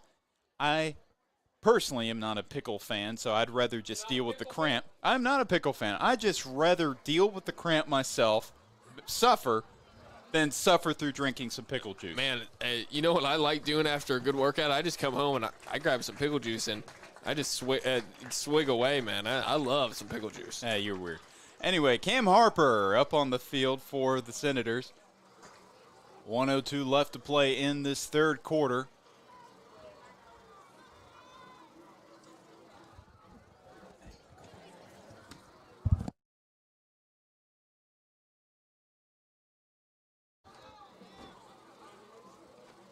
Cam Harper still being helped off the field by one of the trainers. Walking gingerly with that cramp. I assume that is what it is. All right, let's get this ball game moving. We've been stalling for enough time now. Okay, finally we can get things moving. Brown in the backfield with Myers. Receiver on either side. Myers looking to pass. A lot of pressure. It will be picked off, but there are multiple flags down on the field. Multiple flags, and it definitely bounced on the ground, and the official saw it, so they're going to say that was incomplete. Let's see what the flags are. Count 2 flags on the field. The head official getting word from one of the other umpires on the call.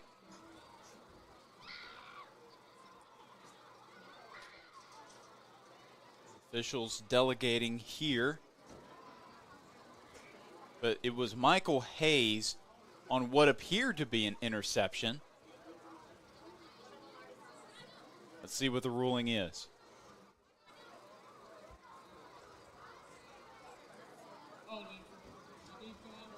We'll be holding on the defense.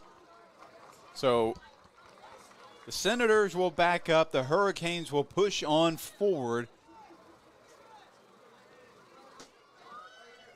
on what was basically a busted play for Jonesboro.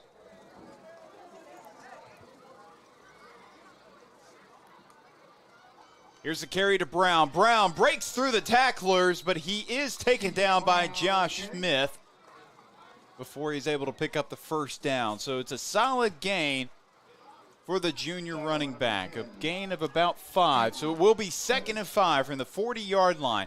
Hurry up offense, nothing going there for TJ Brown. That brings up 3rd down.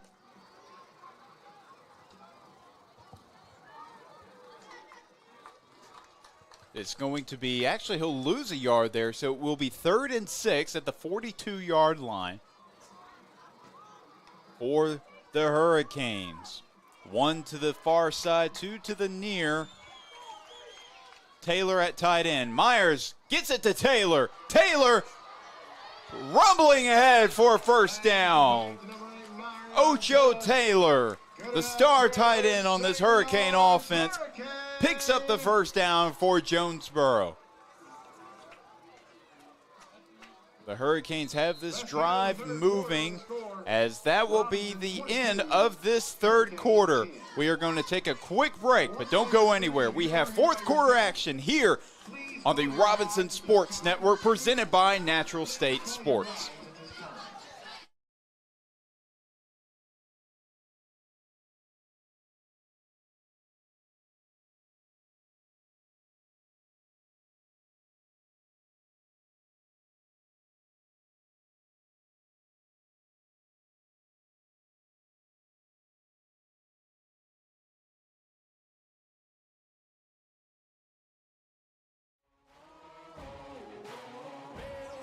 I'ma get it, you know I be on the way. Yeah. You know I be on the way. Man on a mission, I'ma get it, you know I be on the way. Yeah, it's all hard, ain't no fear here. You ain't giving this to all, you steer clear. Never beat, I've been down and I reappear. You got some money on the line, you better put it here. Rolling in and doing that work. Check priorities, I'm doing that first. Checks big and I'm sure that hurts, but it's checkmate. We ain't selling short, know the work. Ain't nowhere to hide. You ain't gotta see me come and keep me on your mind, 'cause I be on the way. Yeah. You know I be on the way. Man on a mission, I'ma get it. You know I be on the way. Yeah. Man, we coming for them bags. And welcome back to the Robinson Sports Network as we get this 4th quarter started with the Hurricanes sitting on 1st and 10. Myers going for his receiver. He's got Taylor. Taylor, a solid pickup. That is Ocho Taylor on the reception. Let's see if it's enough for a first down. It will not be. It will be 2nd and 4 for the Hurricanes. They are set up just short of the 20-yard line, about the 21. Myers, quick pass outside. And not a lot happening for the Hurricanes on that play. That was Cam Davis on the reception, the sophomore. Plays both sides of the football for the Hurricanes on the reception. And actually will be 3rd and 1. It's a little bit more than I thought. So 3rd and short for this Hurricane offense.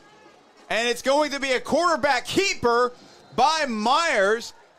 Myers fired up, not at all what anybody on the Senator side was expecting. So a first down run by junior Asa Myers and puts this Hurricane offense in an even better position to score. Yeah, with the Senator offense hasn't seen that all ball game. That's the first time we've seen the quarterback keeper like that, and it pays off for the Golden Hurricanes. 1st and 10 from the 13. Here's Brown. Brown cuts back, and he will get a few yards on the play. And a Senator and a Hurricane in a little bit of a tussle, but is quick or short-lived. So it will be 2nd down. I don't, calling a player a Hurricane just sounds funny coming out of the mouth. Yeah, a Senator, a bear, an animal, you know what I mean? But a Hurricane seems a little funky coming out of the mouth. Well, I think it's not as funky as calling a player a boll weevil. If you've ever called games for the University of Arkansas at Monticello or a cotton blossom, it's what they're also called. Their volleyball and softball team and women's basketball teams are called. A solid pickup there by T.J. Brown. What's the... and isn't Arkansas Tech? They're the Wonder Boys, right? They're the Wonder Boys, but the women, because they can't do as Wonder. Yeah, they can't do Wonder Girls because of copyright. So they are the Golden Sons. Really? I didn't know that. I frankly like that just a little bit more than the Wonder Boys. I don't know. The Wonder Boys kind of sounds interesting. That's very unique. The Wonder Boys. I like that. And I am a Ouachita Baptist alum. So I still always ask the question, what in the world is a Henderson State Ready? Yeah. Still don't understand what a Ready is.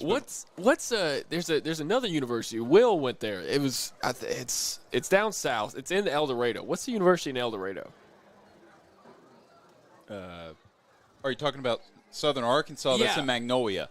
That's what they're the Mule Riders. The Mule Riders. Yeah. That's the Mule Riders is kind of cool too. That's kind of a cool name. Yeah, the Division II schools in Arkansas have some pretty unique team nicknames. But, hey, the Senators, that's a team name you don't see a lot. No, you don't. I don't. In fact, I don't know if I know another team called the Senators. Myers getting pushed by his line won't be enough for a touchdown. It probably will be enough for a first down, though. It's another quarterback keeper, which – behind his big, experienced offensive line has paid dividends. Well, Myers is a big guy himself. I mean, you can just look at him back there. 6'2", 215 is Myers, but he is behind a veteran offensive line that brought back 3 of their starters from last season.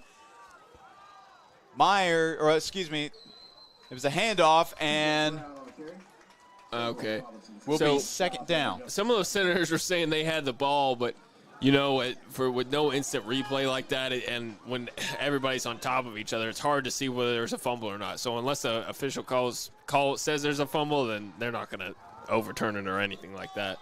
And again, the quarterback keeper, touchdown, Hurricanes. So Asa Myers and this Hurricane offense has figured out that quarterback keeper is the play to go, especially under offensive coordinator Michael Meador. The Eagles have ruined football for everybody. The tush-push, quarterback sneak, I hate watching, especially when you're just going to run in on every single down. I hate it. It ruins football, in my opinion. And the extra point is up, and it is good for the Hurricanes. So 22-17 is your score with 8:43 left to play in the 4th quarter. So this is definitely an interesting point for both teams. Jake, once the Senators, assuming the Hurricanes don't do any sort of special teams trickery, once the Senators have the football, what is the plan of attack? Do you just run the football with Nick Abrams and Jordan Thomas, or do you try to do some quick passes like we saw last week, which is what Pulaski Academy did a lot? I think there's too much time on the clock to get conservative here and just try to run the ball. And I think Coach Escola knows this. I think Coach Escola knows this is still a lot of time on the clock. This is an eternity before this ball game's over. So I think Coach Escola wants to score. He's going to run his offense like he usually does. Not being conservative, not trying to be too fast either. He's going to run his offense, and he's going to try to get into the end zone because he wants to get points on the board. This will be the longest 8:43 that anybody on this field will play all season long so far. So Michael Hayes, Jordan Thomas, and actually somebody new in the backfield to return. Can't really tell who exactly that is. So we saw the last time that this Hurricane team kicked the ball away, Jordan Thomas had a really nice return for about 40, 50 yards. So let's see if they kick it to him again. This time they're going to kick it short, but it's still going to land in the hands of Thomas. Thomas, can he make somebody miss? And Thomas still gets away from the tacklers. He's eventually brought down about 6 or 27-yard line, but Thomas was making multiple men miss on that play. So still didn't get a lot on the return, but he made the most out of what he could in the situation. He tried to cross the entire field, and on his way to crossing the entire field, he broke about 5 different tackles. But I think he only manages to get about 5 yards on that return. Still decent, not in horrible field position here. It's up to this Senator offense to try to extend their lead once again, as they only lead by 1 score. Nick Abrams in the backfield.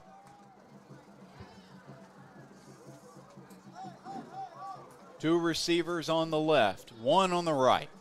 Tight end in formation. Braden fakes the handoff, looking. He's got his man. In and out of Hayes' hands. Would have been a big pickup on first down. Would have been a big first down completion. That would have been a huge play if Michael Hayes is just able to hold on to that. That would have been a huge play. Unfortunately, goes through his hands. And, that would have been a tough catch because there was a defender right in front of him. It almost got picked off. He was threatening needle with it, but pistol formation now for the Senators. See what they do on second down. And handoff to Abrams. Nice, he will be stopped, but he's going to get some more yards because of his line. That will be a first down for the Senators. What a gain for Robinson. And that's not just all Nick Abrams. That was his offensive line making that play. That is the culture that is with this Senators program. If one person gets stopped, this whole team's going to get on his back and keep it moving. Turning those legs right into a first down. Two receivers either side. Abrams in the backfield.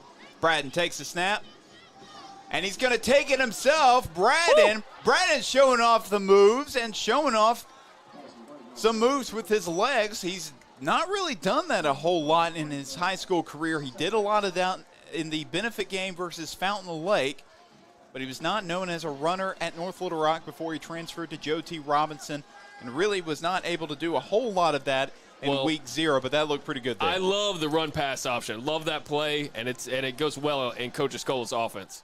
Abrams, that is a first down carry for the senior running back. Nick Abrams has put this offense on his back, sometimes with the offensive line pushing on his back, getting big pickups, and now Abrams is going to take a breather. Deuce Williams is going to come in to be in the backfield for the Senators. So an interesting running back rotation for Coach Escola in this offense. We've seen a lot of Jordan Thomas, a lot of Abrams, a little bit of Bryce Young Cunningham, and now a bit of Deuce Williams. Pass outside, and that was close for comfort if you're Coach Escola. That's dangerous. No, Coach Escola's definitely go with the hot hand. You know what I mean? And right there, Abrams had his feet moving, and it resulted in 2 first downs right there. Now you're going to get Thomas out there to. That's going to be Jaden Carter, who just took a tumble on the field. He was limping off to the sideline. I think I don't know if you know this rule, but in high school, if you're behind the line of scrimmage, it doesn't really matter. The defender can blow you up. And he didn't get blown up right there, but it was a low leg hit, which I would like for all defenders to try to avoid. So, because those low leg hits can what ends a season for somebody. But hopefully it's just a stinger. He was trying to move it, so hopefully it's nothing but a stinger, and he can continue on in this ball game. Yeah, Carter was almost off the field before he fell down, and now he's up, which is obviously a great sign, and he's going to come off the field on his own power. And Lennox Campos, the defensive end / fullback, tight end, whatever you want him to be in the ball game now. So I don't want to assume anything, but maybe expect a run here for the Senators. It's Jordan Thomas in the backfield now. 2 receivers to the left, 1 to the right. Showing blitz is the Hurricanes defense, and actually that may have been Kevin Williams on the carry. It was Deuce Williams, not a huge pickup there. It will force 3rd and long, 3rd and 9 to be exact. 3rd and long. You got 6:30 left in this quarter. Coach Escola is definitely going to pass it here, or if he might run it, try to get a couple yards and go for it on 4th down. I think that's what I do, especially in this no man's land territory. I think I'd trust my defense to go out there and get another stop. I know they gave up a touchdown on the Hurricanes' last possession, but all game long they've been doing a pretty good job of stopping that Hurricane offense. So I wouldn't be surprised if they try to go for it here on 4th down. After this 3rd down play, if it's still 4th down, they might go for it. Well, Coach Escola wants to have a conversation with his offense, and you're definitely right. They're wanting to make a huge play on 3rd and 9 from the 48-yard line. This has huge implications for the rest of the ball game. It is 6:04 left on the clock, and knowing what this Hurricane offense has been able to do, they can march down the field, they can make plays, and obviously they have 17 points on the board right now. They only down by 5. This is definitely going to be the most important play that we've seen so far in this ball game, because a lot is riding on this. If they keep these chains moving, they can keep eating up that clock and possibly get points on the board, which is what Coach Escola wants for sure. So honestly, I'd be surprised if they don't go for it on 4th down after this. Abrams behind Braden. Braden back to pass. He's got some pressure. It is up and over his receiver. Multiple players were also open on the play. Petty not exactly happy on that play. So that changes things up. If you don't get any yardage right there and it's still 3rd and 9, now you have to punt it. If it would have been if they would have gotten some yards there, I think the decision would have been a little bit tougher for Coach Escola. But since no yards were gained, definitely going to punt it away. Try to pin them deep in their own territory, and make it a really, really long way to get to that end zone. William Tate set to punt it away for the Senators. He's had some great punts inside the 20 so far in this ball game and in last ball game. So let's see where this one lands. Another solid punt. They will get it down.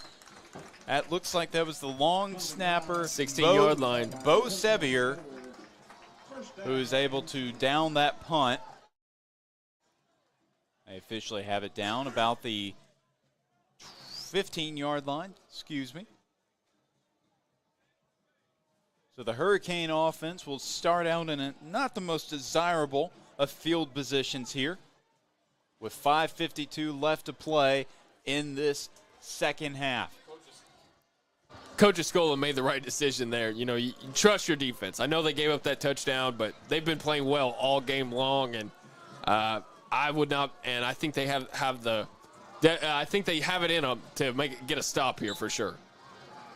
T.J. Brown, the bell cow running back, gets the handoff, and he's not going to get much, if anything. Multiple Senators in on the tackle. One, Tank Reese, this leader on this defense. Yep, they swallowed him up. That Senator defense knew that they were going to hand it off, and I wouldn't be surprised if they hand it off again here, but quick pass, and it's going to be Ocho Taylor on the reception. That should be enough for a first down for the Hurricanes. It will be. This game is gearing up to be a photo finish here. It's gonna be a close ball game coming down the stretch. 5:13 left to play in this ball game. Hand off to Brown. Brown, a respectable pickup on the first down carry. It will be second, and let's see where they mark him. We have a Senator that's still down. Let's see if he can get up. No, I think he's cramping. Yeah, it's another defensive lineman for Robinson having some cramping issues. Lennox Campos is also out there, making sure he's not cramping. It looks like that might be Ari Montgomery, number 64, the senior lineman who is a starter on both the defensive line and the offensive line. And he's going to be helped up by the trainer. And again, like you said, it's probably a cramp. But a lot of those, you're going to see a lot of cramps in the early part of the season. I'm not so sure it's a cramp anymore. So, well, we don't want to assume, but let's go ahead and talk about this rest of the game. 4:58 left to play in this ball game here at Centennial Bank Stadium on the campus of Jonesboro High School. 22-17 is your score. If you're the Hurricanes, do you continue to run the ball like you have all game long, or I guess, do you feed Ocho Taylor at that tight end spot? I think you just got to keep running Brown. I mean, Brown is making it work, and every time you run Brown, they're going to a quick pass right after that. They've changed things up here in the second half to where they're trying to pass the ball a little bit more than they were in the first half, and it's paying off so far in the fourth quarter. Hand off to Brown. Brown, he stumbled initially. He does get a few yards on the play. It will bring up third down. Let's see where they mark him. It'll be around the 31-yard line. So third and manageable. 3rd and 6 to be exact. Brown in the backfield. Receivers, 2 to the near side, 1 to the far side. Love to hear it. 2 to the far side. Love to hear it, Justin. Love having you on tuning into this broadcast as we enjoy all of our viewers. Here's Myers looking back to pass, looking right, drop, forces 4th down. What a stop by the Senator defense. Senators were this close to getting an interception, and that would have been a huge momentum shift in this ball game. But they're definitely, I think, the Hurricanes understand the position that they're in, and the position is they have to go for it. They're down 5. They're down 5 in this ball game. Just 4 minutes left to go in this fourth quarter of action. 4th and 6 from the 31-yard line. These Senator fans are getting loud. 2 receivers near side, 1 far side. Ocho Taylor in at tight end. Brown in at running back. He flips to the other side of Myers. Myers stepping back to pass under pressure.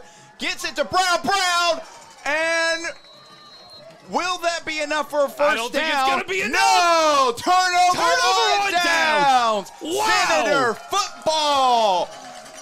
What a clutch play by the Senators defense. Who made that tackle? Heck if I know, but it was a great tackle nonetheless, and it forces the Senator offense to set up shop. That was Deuce Williams on the tackle. What a play by Mr. Williams. Just, again, it's good. Talk about getting a touchdown earlier in this ball game and could be making the play of the game by stopping them on 4th down right there. But the Hurricanes were really close to converting there as Tyson Braden and this offense comes onto the field. That's clutch tackling by Deuce Williams. If you can make a clutch tackle like that to keep them from getting a first down, and now you have the ball in plus territory, great job by that Senator defense. Hand off to Abrams. Abrams a really good pickup. He's not down yet. The offensive line pushes him. And that will, it's close to his first down. It will be 2nd and short. Set up shop around, let's see where they mark him. It'll be around the 20. No, the ball's not down yet. Now it is. Okay, about around the 20. Gain. Yeah, about the 27-yard line. They're calling it 28. No, now they changed it. So 2nd and 2 from the 27. Imagine he gets the football again. 2 receivers on the right, 1 on the left. Yes, it will be. It'll be Abrams. Ooh. Big pickup for the Senators. Huge first down run for the senior running back. That's about a 10-yard gain for Abrams. Nice job to really put the Hurricanes in a bad position. The Hurricanes have 2 timeouts left. It's under 3 minutes to go now in this ball game, so won't be surprised if we see a couple Hurricane timeouts, or they might just let them keep running the clock. I'm not really sure how you handle this position if you're head coach George for the Hurricanes. 2:40 is at the clock, and it's running. Abrams still in the backfield for the Senators. 2 receivers on the right, 1 on the left. Clock is running down. They're burning as much time as they can. Abrams with the handoff, and he'll get a couple of yards, not a lot. The hole closed quickly. Want to give a big shout out to all our viewers out there. We appreciate you tuning into our broadcast. Whether you're a Hurricane fan, Senator fan, we love them all. If you wouldn't mind hitting that like and subscribe button on our YouTube channel, we really appreciate it. And also want to give everybody a reminder that we still are available for other sponsorships. So if you're interested in getting your business's name or whatever you want to have sponsored on our broadcast, please reach out to any of our social channels, and we will be sure to get back to you on that. Abrams on the carry, following his blockers, and actually that tackle propelled him forward. 5-yard gain. Yep, it will be a nice solid gain for Abrams. And looks like the Hurricanes are going to take a timeout here. So the second timeout used in the second half for Jonesboro. 1 remaining with 1:34 left to play in this game. It is 3rd and 3 from about the 9-yard line. So a great position for the Senators to be in. If you somehow cannot get the first down, you can at least kick a field goal. And you're up by 8. So that means in a minute 34 or so, the Hurricanes have to go all the way down to the other side of the field and try to score the touchdown and the 2-point conversion. If you're Coach Escola right now, I think getting this first down is kind of crucial. You can kick that field goal and go up by 8, which at least, even if the Hurricanes score, would at least try to force would at least make it go to overtime. But this first down erases all that and changes everything.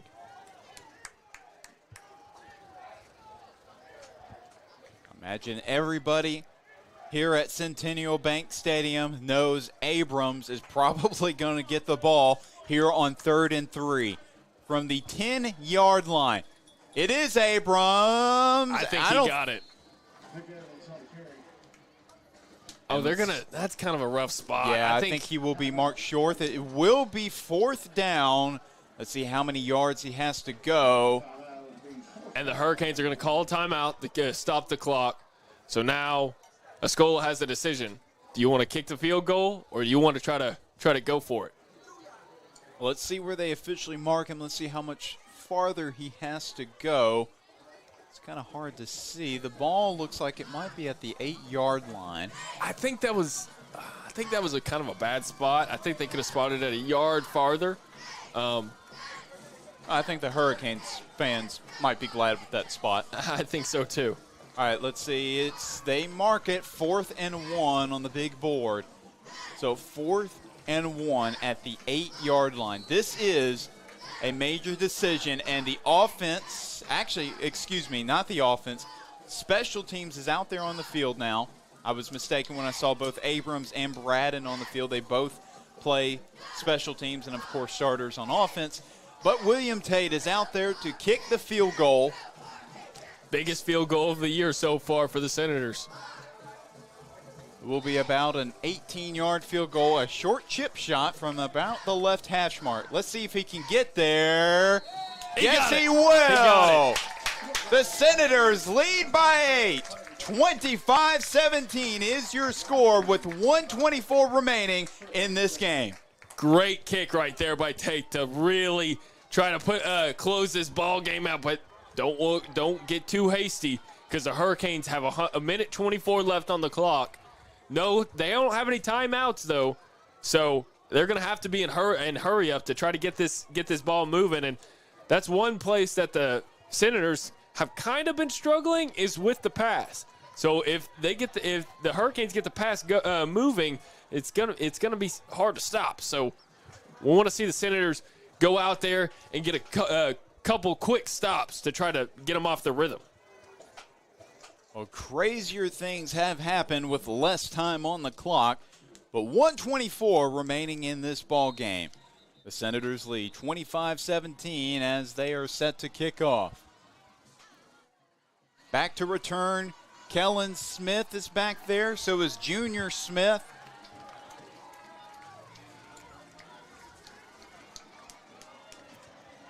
Along with DeMarcus Thomas. You just got to give a quick shout out to Abrams, man. I'm talking about he put the offense on his back right there on that drive that led to the field goal to stretch out this lead into an 8-point lead, and he's been running the ball extremely well all ball game. Tate, powerful kick. It will bounce into the end zone for the touchback. So a really solid kick by William Tate, who's, first of all, you got to love the potentially game-sealing kick by Tate, who did not start out his high school career as the starting kicker. It was his brother John Tate. Up until last year, he was the starting kicker for the Senator program, and he has been considered one of the best kickers in all of 5A. But he has been injured multiple times while playing soccer for the Senators, and his brother William Tate has been able to step up and in a big way. So the Hurricanes at the 20. Myers pressured. He's going to run for it. He's going to have a first down. He's going to slide. And the Senators did a better job getting out of the way than they did earlier in the first quarter. That was Michael Hayes leaping out of the way. The clock is still running now. Yep, they're in hurry up. The defense.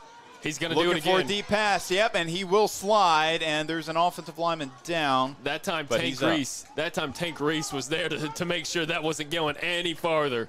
Tank Reese was not letting him get scramble for that many yards again. Clock at 55 and rolling. Offense running now. Myers looking for his man, and it's incomplete. No flags. Smart job by the officials to hold on to that flag, because that was just great coverage by Josh Smith. Was that Josh Smith on the coverage? That was Josh Smith on the coverage. Great coverage by Josh Smith. As Myers was looking for Cam Davis on the first down reception. So third down now, 45 seconds left. It's getting intense here as the Hurricanes are running out of chances. The clock has stopped. Both teams can catch their breath. 3rd and 11 from the 39-yard line. 45 seconds left to play in this game. The Senators up 8. Game clock rolling. Or play clock rolling. Down to 2. False flags. Start. It's going to be on the Hurricanes. That's a false start. That's going to push them back 5 yards and make it even harder to try to convert this third down. It will push them back, and Senator fans loving what they're seeing from this defense. The secondary playing prevent, but they do have to keep an eye on that quarterback. Myers pressured. He's down. Caleb Doucette. And there's a fumble picked up by Robinson. That's gonna do it for you, folks. Caleb Doucette puts an exclamation mark on this game with the fumble sack. And guess what? The Senators have the ball. Game over. Who else but Caleb Doucette, the senior defensive end, all-conference last season, making a case for another all-conference season in 2024. What a play by that defensive line by the Senators. Wow, if you're Coach Escola, you've just got to be so proud of your football team. You went on a long road trip up here to Jonesboro, Arkansas, and you came here to play. All facets of the game, they have played outstanding. Special teams, defense, offense, making great plays. Athletes all over the field for the Senators, and they are playing outstanding here tonight. Well, the offense comes out on the field, and looks like they are in victory formation. They're going to let the play clock dip down, but they will take the knee with 36 seconds left to play in this game. 25-17 is your score. And they are at play clock. This is almost at 0, but coach's favorite play, victory.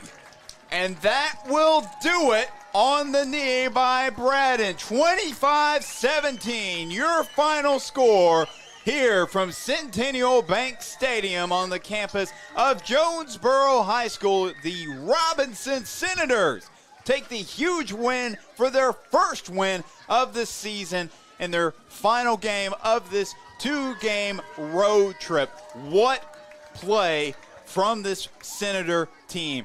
Both sides of the football. They were able to get out early with a 15-0 lead, and they were able to hold off a hurricane comeback here in the fourth quarter. Great plays made on both sides of the football by multiple players, especially that Senator defense. Absolutely. I just can't even. I could go on and on about how great this team played, from the defensive touchdowns, the defensive stops, the offensive running backs turning their legs, the whole offense getting behind them and making sure that they got those important first downs. Just every single play of this ball game was fantastic for the Senators. And I think it's time that we name our MVPs. I'd like to name an offensive and defensive MVP. All right, I'm going to hear your picks. Okay, my pick would definitely be number 1 for the offense, Nick Abrams. I think it has to go to Nick Abrams. He was running the ball all night long, pounding that rock, and it definitely paid off for the Senators. On defense, though, there's a couple guys that could go to, but I think you have to go with Deuce Williams. He makes the clutch stop down here to force the turnover on downs against the Hurricanes late in the fourth quarter that led to that extending lead field goal by Tate. And at the beginning of the game, he had the scoop and score for the touchdown to start the ball game off. I think it has to be our man Deuce Williams. Hey, I think you could have also made a case for Caleb Doucette, made the game-winning strip sack that is. And I also agree with Nick Abrams. There was not another, and maybe that entire offensive line, they did a great job blocking for Abrams, getting him down the field, finding him holes, but also pushing him when he needed an extra push or two. But what a game for both of these teams. Jonesboro fought really hard in front of their home crowd to try to get back into this game. Well, looking at Jonesboro, they play a lot of home games this season here at Centennial Bank Stadium, but they will not play a home game next Friday. That is September 13th, as they will be in Mississippi at DeSoto Central. They lost to them last year. I know the Hurricanes would love to have their first win of the season against a non-conference and out-of-state opponents. Now, for the Senators, next Friday will be their first home game. So Senator fans get to finally see this team in person, in action, if you want to take the trip to Charlie George Stadium, where they will be hosting Hot Springs Lakeside, who they're playing a game tonight. I can't remember who their matchup is, but this is a very good. Oh, that's right. They are playing Sheridan, so I'm curious to see what the final score of that game will be. But Hot Springs Lakeside is up next for the Senators. Absolutely. Just so happy that everybody tuned into our broadcast. We really appreciate you. And if you wouldn't mind, before you leave this broadcast, make sure you hit that like and subscribe button for us here on YouTube. Everybody here at the Robinson Sports Network appreciate it. We're just happy that we can highlight these young men's athletic talent and all of their hard work paying off here on the field in Jonesboro, especially here tonight. Well, that will do it for us here at Centennial Bank Stadium in Jonesboro, Arkansas. From our entire crew, thank you for tuning in to the Robinson Sports Network presented by Natural State Sports. Well, again, we will see you all this coming Friday as the Senators host Hot Springs Lakeside. But until then, be safe, have a great evening, and go Senators!